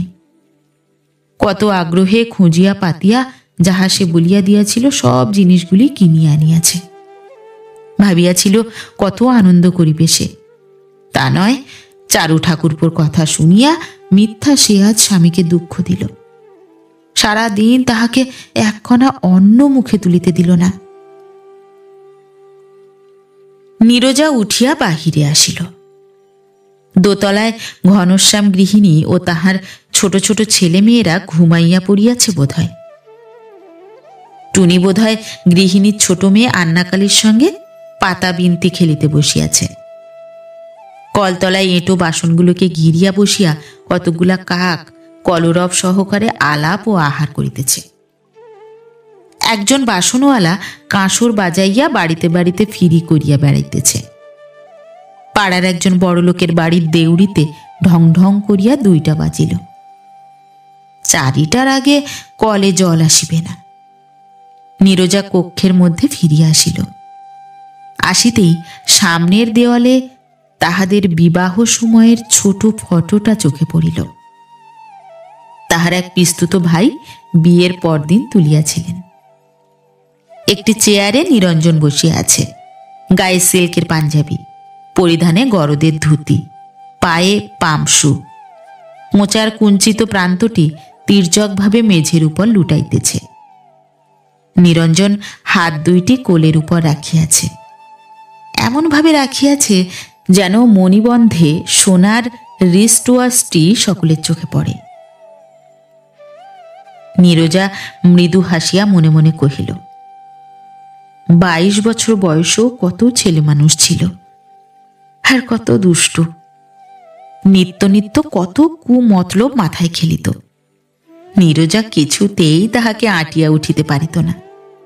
আর এখন কত বদল হইয়াছে, শুধু আকৃতিতে নয়, প্রকৃতিতেও।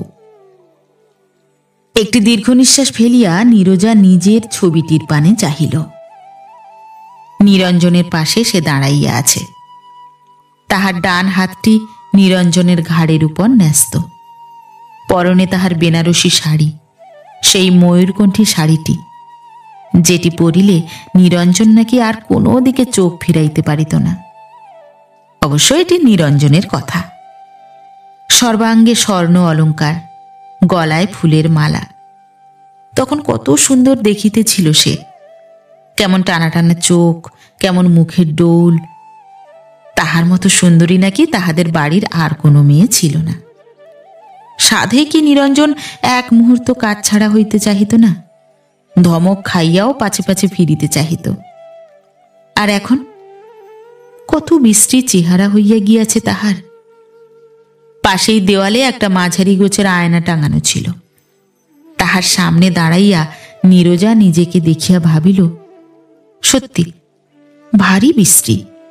গাল দুইটা কে যেন চড় মারিয়া ভাঙিয়া দিয়াছে, চোখের কোল বসিয়া গিয়াছে, সারা মুখে কোঁচ পড়িয়াছে, আর মাথার একরাশ কালো কালো কোঁকড়ানো চুল খোলা থাকিলে যাহা সারা পিঠ ছাইয়া কোমর পর্যন্ত ঝুলিয়া পড়িত, খোঁপাতে যাহা আটক মানিত না, সব উঠিয়া গিয়া এখন চৈতন চুটকি হইয়া দাঁড়াইয়াছে। নীরজার আর একটি দীর্ঘ নিঃশ্বাস পড়িল। ভাবিল, চেহারা খারাপ হইয়া গিয়াছে বলিয়াই কি স্বামীর এমনই আলগা আলগা ভাব? চোখ পাতিয়া চাহিয়া দেখে না, সারাক্ষণ বাহিরে বাহিরে থাকে, ঘরে ফিরিয়া কেবল ঘুমাইবার চেষ্টা। চোখ বুজিয়া কাঞ্চনের কথা ভাবে নাকি কে জানে। চারু ঠাকুরপো বলিয়াছে, স্বামী একদিন কাঞ্চনকে ভালোবাসিত। পাড়া গাঁয়ের রূপসী মেয়ে কাঞ্চন হয়তো কোনোদিন নিরঞ্জনের মনে দাগ বসাইয়াছিল, কিন্তু তখন তো সে নীরজাকে দেখে নাই। তাহার চেয়েও কি কাঞ্চন রূপসী ছিল? কখনো না। কাঞ্চন যদি কোনোদিন কোনো দাগ বসাইয়া থাকে তো নীরজা তাহা ধুইয়া মুছিয়া সাফ করিয়া দিয়াছে। তাহা ছাড়া শুধু রূপ দেখিয়াই কি পুরুষ ভালোবাসে? রূপে বাধা পড়ে, পোষ মানে গুণে। চারু ঠাকুরপো কাঞ্চনের গুণের ব্যাখ্যান করিতে করিতে গদগদ হইলেও সে গর্ব করিয়া বলিতে পারে, সে যেমন করিয়া স্বামীকে সকল দিক দিয়া আগলাইয়া রাখিয়াছে, সংসারের আঁচটি পর্যন্ত গায়ে লাগিতে দেয় নাই, এমন খুব কম মেয়ে মানুষই পারে। নিরঞ্জন কি তাহা বোঝে না? খুব বোঝে। তাই কোনোদিন তাহার মন বিঁধিয়া একটা কথা বলে না, শত ধমকেও চুপ করিয়া থাকে। টাকা পাঠানো অন্যায় বলিয়া বুঝিয়াছে বলিয়াই তো সে মিথ্যা বলিয়া ঢাকা দিতে চেষ্টা করিয়াছে। তাহা ছাড়া কোনোদিন তো তাহার বিনা অনুমতিতে কোনো কাজ করে নাই। ভালো মানুষ পাইয়া কত লোক তো কতবার ঠকাইতে চেষ্টা করিয়াছে, নীরজাই ঠকিতে দেয় নাই। সেবার নিরঞ্জনের এক বিধবা বোন মেয়ের বিবাহের জন্য টাকা আদায় করিতে আসিয়াছিল। প্রথমে ভাই বোনে কত পরামর্শ, নীরজা মনে মনে আন্দাজ করিয়াছিল, কিন্তু স্বামী মুখ ফুটিয়া না বলা পর্যন্ত কিছু বলে নাই। নিরঞ্জন বাড়ি হইতে পলাইয়া বেড়াইতে লাগিল। শেষে একদিন তাহাকে সব খুলিয়া বলিল। সেই দিনই নীরজা ননদকে ডাকিয়া মিষ্টভাবে দুই চারিটি স্পষ্ট কথা বলিতেই তিনি বিদায় লইলেন। ভারী মুখচোরা লোক, যে যাহা বলে তাহাতেই কাহারও দুঃখের কথা শুনিলে গলিয়া জল হইয়া যায়। সেবার এক বন্যার উপলক্ষে সভায় গিয়া বক্তৃতা শুনিয়া নিজের সোনার আংটিটি দিয়া আসিল। গৌরমোহন হয়তো কাঞ্চনের রোগের কথা, নিজেদের দুঃখ কষ্টের কথা বিনাইয়া বিনাইয়া চিঠি লিখিয়াছে, তাই হয়তো কোথাও ধার করিয়া টাকা পাঠাইয়াছে। কাঞ্চনের স্বামী বলিয়া নয়, যে কেহ এমনই করিয়া লিখিত তাহাকেই পাঠাইত। 3টা বাজিয়া গেল। নীরজা রান্নাঘরে গিয়া উনানে আঁচ দিয়া তরকারি কুটিতে বসিল। সন্ধ্যার আগেই রান্নাবান্না সব শেষ করিতে হইবে। নিরঞ্জন 5টার পর আসিবে, সে তাহার আগেই ময়দা মাখিয়া রাখিবে এবং আসিলেই লুচি ভাজিয়া 2-1টা তরকারি যাহা তৈয়ারি হইয়া উঠিবে তাহাই দিয়া খাইতে দিবে। অবশ্য এত সহজে স্বামীর রাগ ভাঙিবে না। আসিয়াই জামা কাপড় ছাড়িয়া বিধিমতো শুইয়া পড়িবে। আদর করিয়া আবদার করিয়া কাতুকুতু দিয়া দরকার হইলে পায়ে ধরিয়া মান ভাঙিতে হইবে। যদি তাহাতেও না ভাঙে, নীরজা কাঁদো কাঁদো হইয়া বলিবে, আমি মেয়ে মানুষ, তার উপর ছেলে মানুষ। এখন অবশ্য আর ছেলে মানুষ নয়, বয়স 30 পার হইতে চলিয়াছে, তবু নিরঞ্জনের তুলনায় তো বটে। আমার কি বা বুদ্ধি, তাই বলিয়া তুমিও অবুঝ হইবে? তারপর ধরা গলায় বলিবে, তুমি কি একাই উপবাসী আছো? আমি যে 1 ফোঁটা জল পর্যন্ত মুখে দিই নাই। তারপর চোখে অঞ্চল দিয়া বলিবে, আসিবে না তো? বেশ। বলিয়া ফিরিয়া চলিয়া আসিবার উপক্রম করিলেই নিরঞ্জন শুধু উঠিয়া আসিবে না, উল্টা আদর করিয়া তাহারই অভিমান ভাঙিবে। হয়তো খাওয়ার সময়ে নিজেরই সঙ্গে তাহাকে টানিয়া বসাইবার চেষ্টা করিবে। স্বামীর এসব বিষয়ে কাণ্ডজ্ঞান কম কিনা, ভাবে ছেলেমেয়েরা এখনো তেমনই ছোট আছে। এদিকে টুনি যে কত বড় হইয়াছে, সব বুঝিতে শিখিয়াছে, তাহা মনে থাকে না। অবশ্য একটু ইঙ্গিত করিলেই বোঝে। টুনি আসিয়া রান্নাঘরের দরজায় দাঁড়াইয়া কহিল, মা, কিছু খেলে? গম্ভীর মুখে নীরজা কহিল, বলিস কি, এত সকাল সকাল জিজ্ঞাসা করছিস? টুনি লজ্জিত ভাবে কহিল, বারে, তখনই তো বললাম খাও। তুমিও তো বললে বাবা না খেলে কিছু খাবো না। তারপর রান্নাঘরে ঢুকিয়া মায়ের সামনে বসিয়া কহিল, বাবা কখন আসবেন মা? নীরজা পূর্ববৎ জবাব দিল, রোজ যখন আসেন তখনই আসবেন। রাগ করে কিছু খাননি বলে সাহেব তো তাড়াতাড়ি ছাড়বে না। কাছেই একটা ঝুনা নারিকেল পড়িয়াছিল। টুনি আবদারের সুরে কহিল, মা, নারকেলটা ভাঙবো? ভাঙ, আমি জলটা খাবো কিন্তু। সবটা খাসনি, টুকু ভালোবাসে, ওর জন্য একটু রাখিস। টুনির নারিকেল ভাঙিবার উৎসাহ বোধহয় কমিয়া গেল। নারিকেলটা পাশে ঠেলিয়া দিয়া কহিল, জ্যাঠাইমারা খেয়ে দিয়ে যাবেন, ফিরতে রাত হবে কিনা? নীরজা কহিল, বেশ তো, তুইও খেয়ে যাবি। বাবা যদি তার আগে না ফেরেন? এবার নীরজা মুখ তুলিয়া কহিল, বাবার সঙ্গে তোর কি? টুনি মুখ চোখ ঘুরাইয়া কহিল, বারে, বাবা যদি ভাবেন আমি সারাদিন না খেয়ে রইলাম আর মেয়ে আমার নাচতে নাচতে থিয়েটার দেখতে গেলেন? টুনির ভাবভঙ্গি দেখিয়া নীরজার হাসি পাইল। হাসি চাপিয়া গম্ভীর মুখে কহিল, তাহলে যাসনি, গালে হাত দিয়ে বসে থাক। টুনি সভয়ে কহিল, বারে, তুমি যে এই বললে যাবি। মৃদু হাসিয়া নীরজা বলিল, এখনো তো তাই বলছি। টুনি নাকি সুরে কহিল, তবে যে আবার উল্টো গাইছ। নীরজা এবার কিঞ্চিত কড়া গলায় কহিল, বিরক্ত করিসনি, ইচ্ছে হয় যাবি, না হয় যাবি না। রাত দিন ঘ্যানর ঘ্যানর করিস তো যাওয়া বন্ধ করে দেব। টুনি কাঁচুমাচু মুখে কহিল, বারে, আমি কি করলাম? টুকু লজ্জিত মুখে মাথা নিচু করিল। নীরজা স্মিত মুখে তাহার দিকে কিছুক্ষণ তাকাইয়া থাকিয়া কহিল, তা মুখ নামিয়ে বসে থেকে কি করবি? বাবা আসছেন কিনা দেখ গে যা। রোয়াক থেকে নামিসনি কিন্তু, এলেই একেবারে ধরে নিয়ে আসবি। টুকু ঘাড় নাড়িয়া চলিয়া গেল। 6টা বাজিয়া গেল। গৃহকর্তা আপিস হইতে ফিরিলেন এবং যথারীতি গলা খাঁকারি দিয়া গৃহ প্রবেশ করিলেন। নীরজা শুনিতে পাইল, টুকু প্রশ্ন করিতেছে, জ্যাঠামশাই, বাবা এলেন না কেন? জ্যাঠামশাই জবাব দিলেন, কি করে জানবো জ্যাঠামশাই, বোধহয় কাজের ভিড়।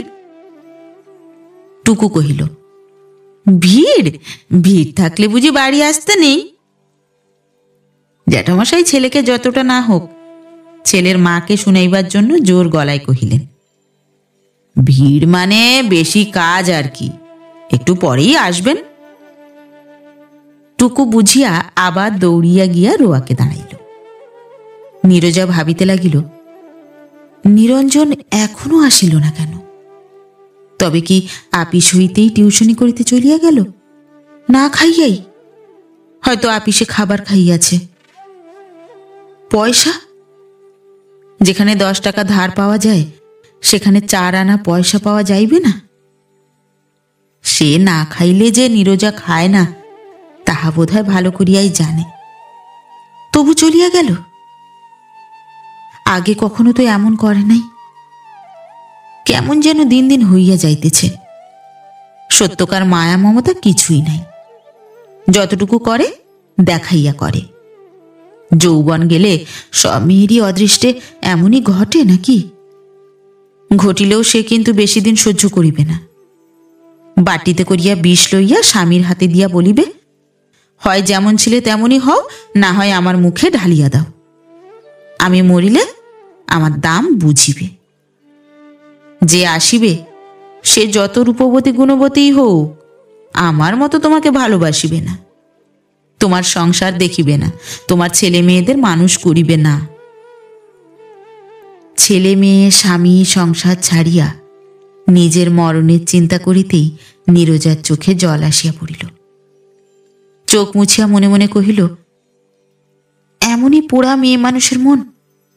যত কষ্টই হোক, যত হেনস্থাই হোক, কিছুতেই ছাড়িয়া যাইতে ইচ্ছা করে না। স্বামীরা বোধহয় মেয়েদের মন বুঝিতে পারে, তাই এমনই ব্যবহার করে। 7টা বাজিয়া গেল। নীরজা সমস্ত কাজ সারিয়া গা ধুইয়া চওড়া লালপাড় তসরের শাড়িটি পরিয়া সন্ধ্যা প্রদীপ জ্বালিল এবং উঠানের একপাশে বাঁধানো মঞ্চের অভাবে ভাঙা বালতিতে অধিষ্ঠিত তুলসী গাছটির সামনে প্রদীপটি রাখিয়া গলায় অঞ্চল দিয়া ভক্তি ভরে ভূমিষ্ঠ হইয়া প্রণাম করিয়া স্বামীর ও ছেলে মেয়েদের কুশল প্রার্থনা করিল। তারপর প্রদীপ হস্তে ভাড়ার ঘরে ঢুকিয়া দেওয়ালে টাঙানো মা লক্ষ্মী পটের সামনে দাঁড়াইয়া দেবীর ঠিক মুখের সামনে প্রদীপটি কিছুক্ষণ ধরিয়া রাখিল এবং তারপর প্রদীপটি মেঝেতে নামাইয়া রাখিয়া আর একবার ভূমিষ্ঠ হইয়া প্রণাম করিয়া মা লক্ষ্মীর উদ্দেশ্যে তাহার প্রাত্যহিক প্রার্থনা নিবেদন করিল। মা, সকলকে ভালো রাখো, মুখ তুলিয়া চাও, মাহিনা বাড়াইয়া দাও, টুনির জন্য একটি ভালো বর হাতের কাছে ঠিক করিয়া রাখো, যেন বেশি ছোটাছুটি করিতে না হয়, ইত্যাদি। টুনি আসিয়া ডাক দিল, মা। নীরজা উঠিয়া দাঁড়াইয়া কহিল, কি, সময় হয়ে গেছে বুঝি? টুনি কহিল, কিন্তু বাবা যে এখনো এলেন না। বোধহয় একেবারে পড়িয়ে আসবেন, তুই খেয়ে নিবি, চল। টুনি খাইয়া দাইয়া সাজিয়া গুজিয়া থিয়েটার দেখিতে চলিয়া গেল। যাইবার আগে খুঁতখুত করিবার ভান করিয়া কহিল, না গেলেই হতো মা, বাবা এসে কি বলবেন। নীরজা সস্নেহে কহিল, কিছু বলবেন না, তুই যা তো, আমি বুঝিয়ে দেব। 8টা বাজিয়া গেল। নীরজা খাদ্য দ্রব্যাদি ভালো করিয়া গুছাইয়া রাখিয়া যাহাতে ঠান্ডা না হইয়া যায় তাহার ব্যবস্থা করিল। তারপর রান্নাঘরের শিকল তুলিয়া দিয়া শয়নকক্ষে ঢুকিল। কোলের খোকাটি অনেকক্ষণ ঘুমাইয়া পড়িয়াছে।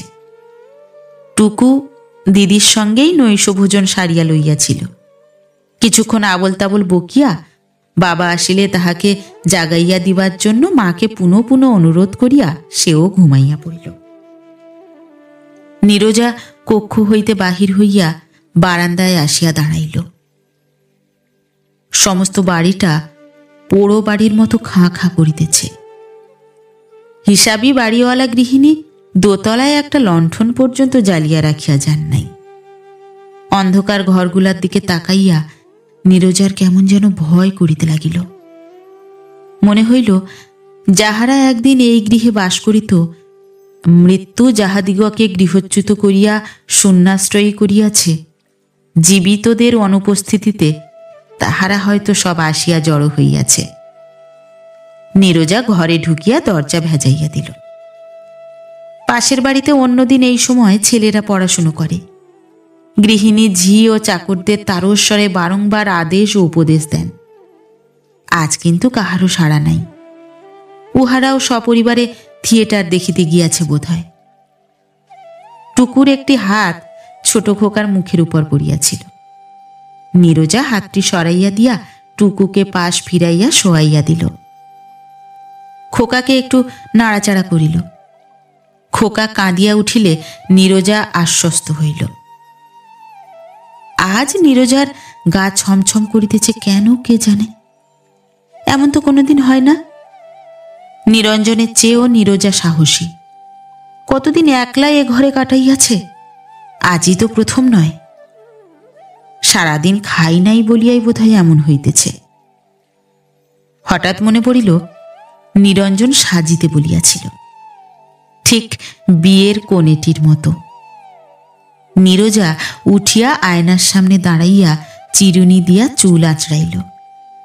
তারপর পরিপাটি করিয়া কবরী রচনা করিয়া সীমন্তে সিঁদুর দিল।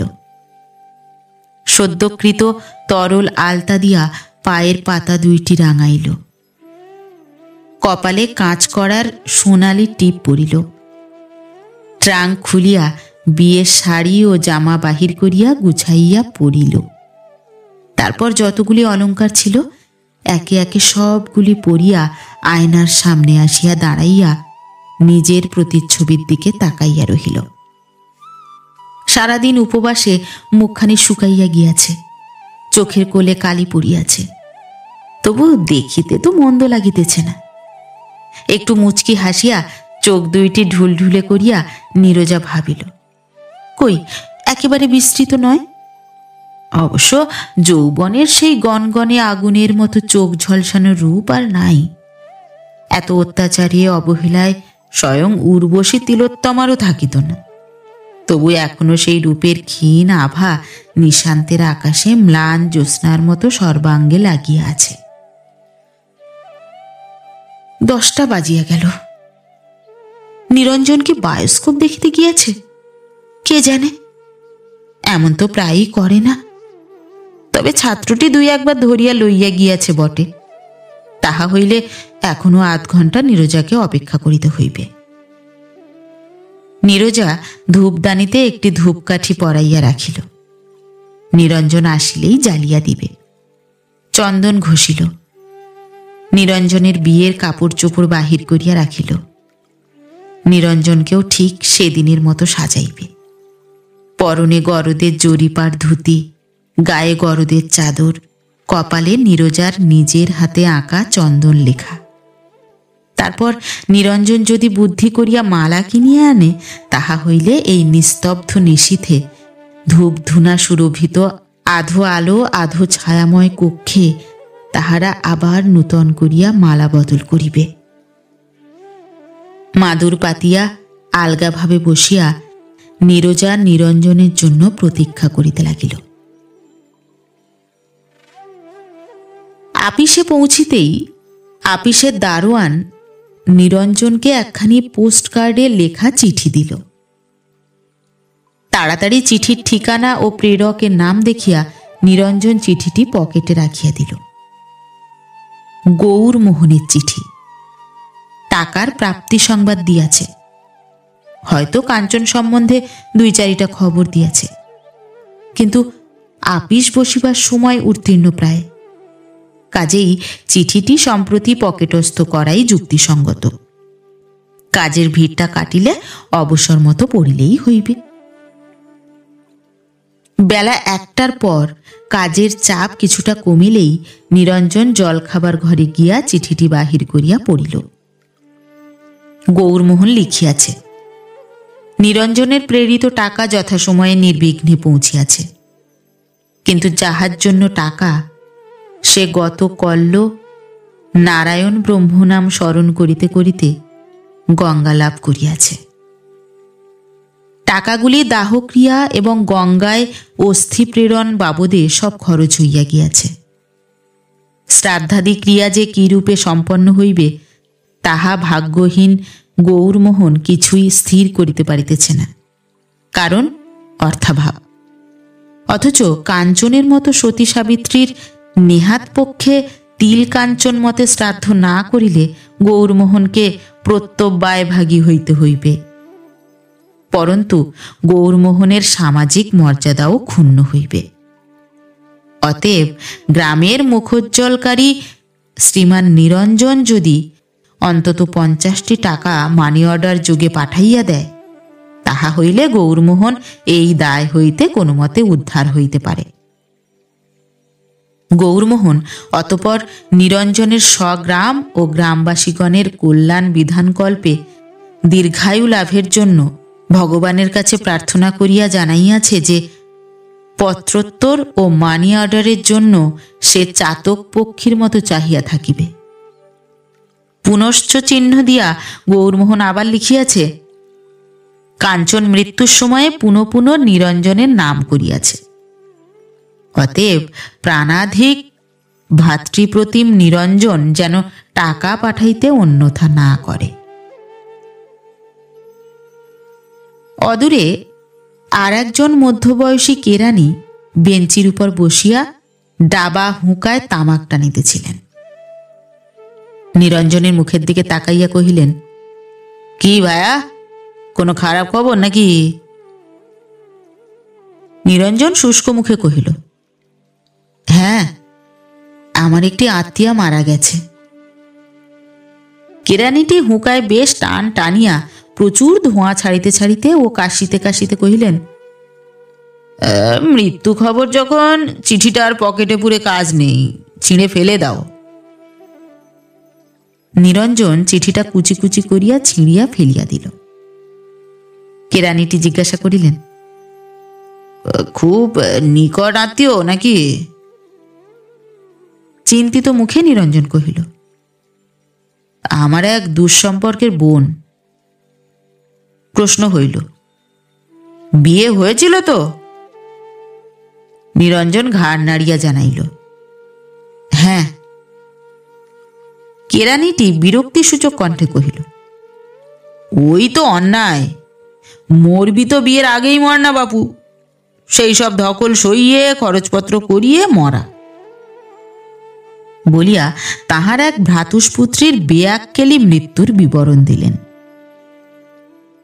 নিরঞ্জন কোনো কিছু জবাব না দিয়া মৃদু হাসিল। আপিসে কাজ করিতে করিতে নিরঞ্জন কাঞ্চনের কথা ভাবিতে লাগিল। পৃথিবীতে সে শুধু কষ্ট সহিবার জন্যই আসিয়াছিল। বাবা অল্প বয়সে মারা গিয়াছিল। মামার বাড়িতে মামিদের লাঞ্ছনা গঞ্জনা সহিয়া বড় হইল। তারপর এমন লোকের হাতে পড়িল, যাহার কাছে স্নেহ ভালোবাসা সুখ শান্তি দূরে থাক, ভদ্র জীবনযাত্রা পর্যন্ত পাইল না। পরিবর্তে পাইল প্রচুর নির্যাতন। অথচ নিরঞ্জনের সঙ্গেই তো তাহার বিবাহের কথাবার্তা হইয়াছিল। নিরঞ্জন কাঞ্চনের মাকে কথাও দিয়াছিল। নিজের মায়েরও অমত ছিল না। শুধু বাবা টাকার লোভ ছাড়িতে পারিলেন না বলিয়া বিবাহ হইল না। তাহার অসচ্ছল সংসারে নীরজা কত খুঁতখুঁত করে। ভাবে বড় লোকের মেয়ে সে, তাহার বাবা কম টাকা খরচ করেন নাই। একটু ভালো করিয়া খোঁজ খবর করিলে হয়তো কত ভালো লোকের হাতে পড়িত। আশাভঙ্গজনিত অসন্তোষের জন্যই বোধহয় নীরজা রাত দিন কথায় কথায় কলহ করে, অশান্তির সৃষ্টি করে। অথচ কাঞ্চন তাহার সংসারে আসিতে পারিলে হয়তো কৃতার্থ হইয়া যাইত। পাড়া গাঁয়ের গরিবের মেয়েরা কত অল্প আয়ে কুলাইয়া গুছাইয়া সংসার করে, কাঞ্চন হয়তো তাহাই করিত। সংসারে স্বাচ্ছল্য না থাকিলেও স্বাচ্ছন্দ্যের অভাব হইত না। আপিসের কাজ শেষ হইতে 5টা বাজিয়া গেল। সারা দিন না খাইয়া নিরঞ্জনের মাথাটা ঝিমঝিম করিতেছে, পেটের ভিতরে জ্বালা করিতেছে। জলখাবার ঘরে ঢুকিয়া সে মাথাটা ধুইয়া ঢকঢক করিয়া কতকটা জল গিলিয়া লইল। তারপর বাহিরে আসিয়া একজন আলাপি পানওয়ালার কাছে ধারে 1 পয়সার পান খাইল। উদর ও মস্তিষ্ক কিঞ্চিত সুস্থ হইতেই আবার কাঞ্চনের কথা মনে পড়িল। বেচারা কাঞ্চন। পূজার ছুটিতে বাড়ি গেলে গৌরমোহন তাহাকে কাঞ্চনদের বাড়ি ধরিয়া লইয়া গিয়াছিল। কি বিশ্রী চেহারা হইয়া গিয়াছিল তাহার। কাঁচা সোনার মতো রং কালি বর্ণ হইয়া গিয়াছিল। গায়ে মাংস বলিতে কিছু ছিল না, যেন একটা কঙ্কালের উপর মানুষের চামড়া কোনো মতে লাগিয়াছিল। যে মুখের পানে তাকাইয়া একদিন তাহার মন মোহগ্রস্ত হইয়াছিল, এখন তাহার দিকে তাকাইতে নিরঞ্জনের কষ্ট হইল। কাঞ্চন দাওয়ার দেওয়ালে ঠেস দিয়া বসিয়াছিল। নিরঞ্জনকে দেখিয়া বলিয়াছিল, কখন এলেন? বসুন। বলিয়া আসনের জন্য উঠিবার চেষ্টা করিয়াছিল। নিরঞ্জন বলিয়াছিল, থাক থাক, তোমাকে উঠতে হবে না, বসো। বলিয়া খালি মেঝের উপরেই বসিয়া পড়িয়াছিল। কাঞ্চন উদ্বিগ্ন কণ্ঠে কহিয়াছিল, মাটিতেই বসলেন? নিরঞ্জন বলিয়াছিল, তা হোক, ধুলো নেই, কাপড়ও ফর্সা নয়। কেমন আছো? কাঞ্চন মৃদু হাসিয়াছিল। হাসিটি কাঞ্চন হারায় নাই। চেহারা দেখিয়া চেনা না গেলেও হাসি দেখিয়া চেনা গেল। কাঞ্চন কহিয়াছিল, ভালোই। বৌদি ভালো আছেন? ছেলে মেয়েরা আনলেন না কেন? দেখতাম। নিরঞ্জনের মনে পড়িল, যেদিন নীরজাকে বিবাহ করিয়া আনিয়া দুইজনে পাশাপাশি ছানলা তলায় দাঁড়াইয়াছিল। সামনের দিকে তাকাইতেই নিরঞ্জন দেখিতে পাইল কাঞ্চন দাঁড়াইয়া আছে। চোখে চোখ মিলিতেই কাঞ্চন মুখ ফিরাইয়া লইয়াছিল। কাঞ্চন কি তখন তাহাকে ভালোবাসিত? ভালোবাসিলেও সেই ভালোবাসা কি এত দুঃখের তাপে আমরণ বাঁচিয়াছিল? বোধ হয় না। নীরজাও তো তাহাকে একদিন ভালোবাসিত। কোথায় এখন তাহার ভালোবাসা? কর্পূরের মতো কোন দিন উড়িয়া গিয়াছে। এখন শুধু গন্ধ শুকিয়া শুকিয়া সে ভালোবাসার অস্তিত্ব ঠাহর করিতে হয়। এখন ছেলেপিলে ঘর সংসার লইয়া নীরজা নিশি দিন এমনই মগ্ন হইয়া থাকে যে তাহাকে আমল দিতেই চাহে না। অবশ্য 2 বেলা 2 মুঠা খাইতে দেয়। খাওয়ার সময় সামনে বসিয়া এটা খাও ওটা খাও বলিয়া আদর আপ্যায়নও করে। কিন্তু তাহা বোধ হয় ভালোবাসার তাগিদে নয়, নেহাত চক্ষু লজ্জায়। যে চাকরি করিয়া রোজগার করিয়া আনিতেছে তাহার একটু খবরদারি করা উচিত বই কি। কিন্তু চাকরি গেলে বোধ হয় নীরজার ঘরে টিকিতে দেবে না। না হইলে সামান্য 10টা টাকার জন্য আজ সারা দিন তাহাকে খাইতে দিল না। চমকিয়া উঠিয়া নিরঞ্জন চাহিয়া দেখিল, জন কয়েক লোক রাস্তা দিয়া একটা শব বহিয়া লইয়া যাইতেছে। শবটির সর্বাঙ্গ মলিন চাদর দিয়া ঢাকা। মাথায় এলো চুলে ডগডগে সিঁদুর, পায়ে টকটকে আলতা। মেয়ে মানুষ, কাহারও স্ত্রী নিশ্চয়ই। কাঞ্চনের মতো কোনো অভাগী হয়তো দুর্দান্ত স্বামীর কবল হইতে মুক্তি পাইয়া বাঁচিয়াছে, কিংবা হয়তো কোনো ভাগ্যবতী স্নেহময় স্বামীর আনন্দোজ্জ্বল সংসারকে আঁধার করিয়া যাইতেছে। নীরজার কথা মনে পড়িল। সেও কি এমনই করিয়া কোনোদিন পলাইবে নাকি? তাহার শরীরও তো ভালো যাইতেছে না। কতদিন ধরিয়া কত রকমের অসুখের কথা বলিয়াছে, সে কোনোদিন কান দেয় নাই। নারী সুলভ মানসিক দৌর্বল্য বলিয়া উড়াইয়া দিয়াছে। নীরজা কত কাহিল হইয়া গিয়াছে আজকাল। পূর্বের মতো দেহের সে লাবণ্য নাই, কমনীয়তা নাই, ঔজ্জ্বল্য নাই। অমন পুরন্ত নিটোল মুখ শুকাইয়া লম্বাটে হইয়াছে। গায়ের দুধে আলতা গোলা রং ফ্যাকাশে হইয়া গিয়াছে।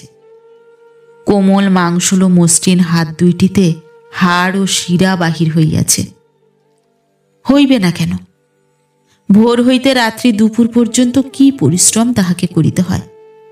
1 মিনিট বিশ্রাম করিতে পায় না, কাহারও কাছে এতটুকু সাহায্য পায় না।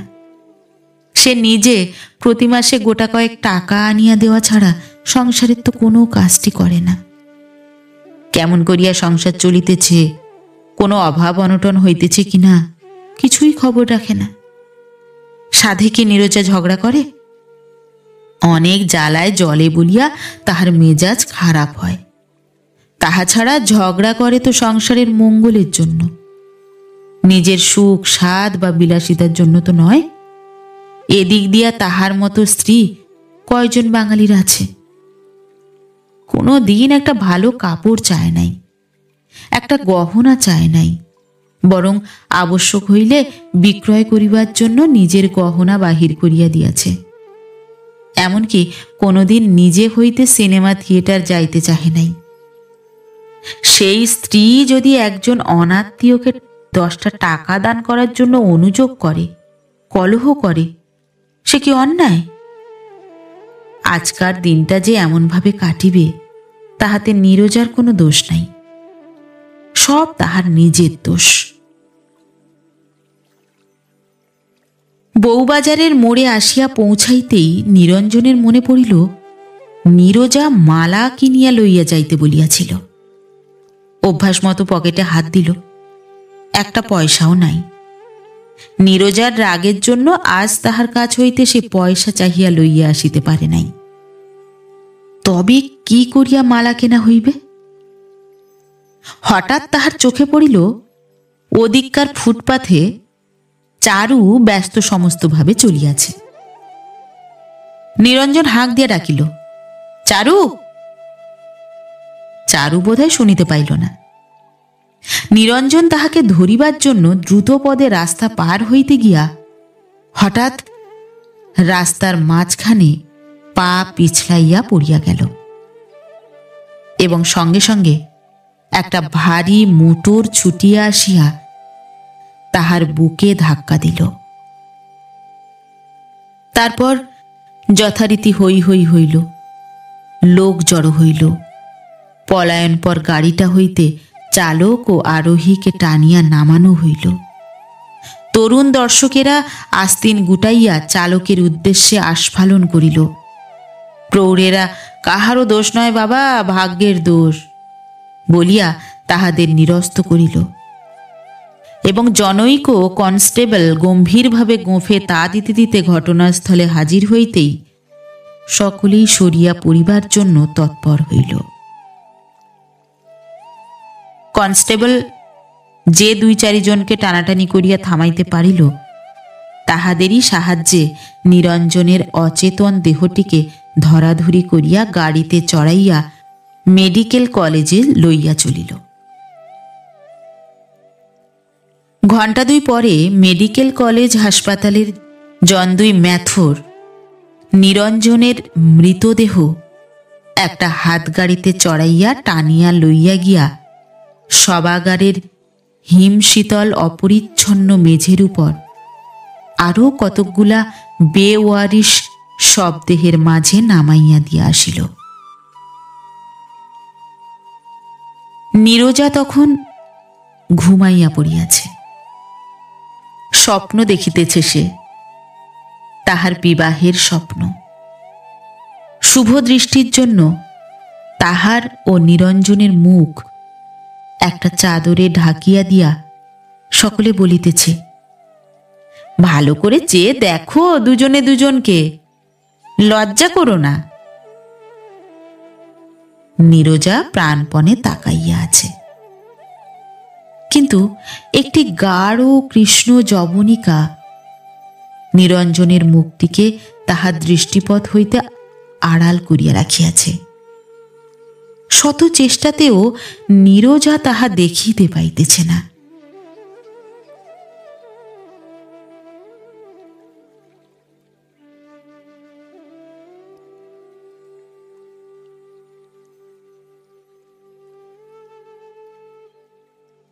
নমস্কার। নতুন একটি গল্প নিয়ে খুব শিগগির ফিরে আসছি। ততক্ষণ সবাই ভালো থাকবেন, সুস্থ থাকবেন। গল্প পাঠ কেমন লাগলো অবশ্যই কমেন্ট করে জানাবেন এবং ভিন্ন ভিন্ন স্বাদের অডিও স্টোরি শোনার জন্য অবশ্যই চ্যানেলটি সাবস্ক্রাইব করবেন। ধন্যবাদ।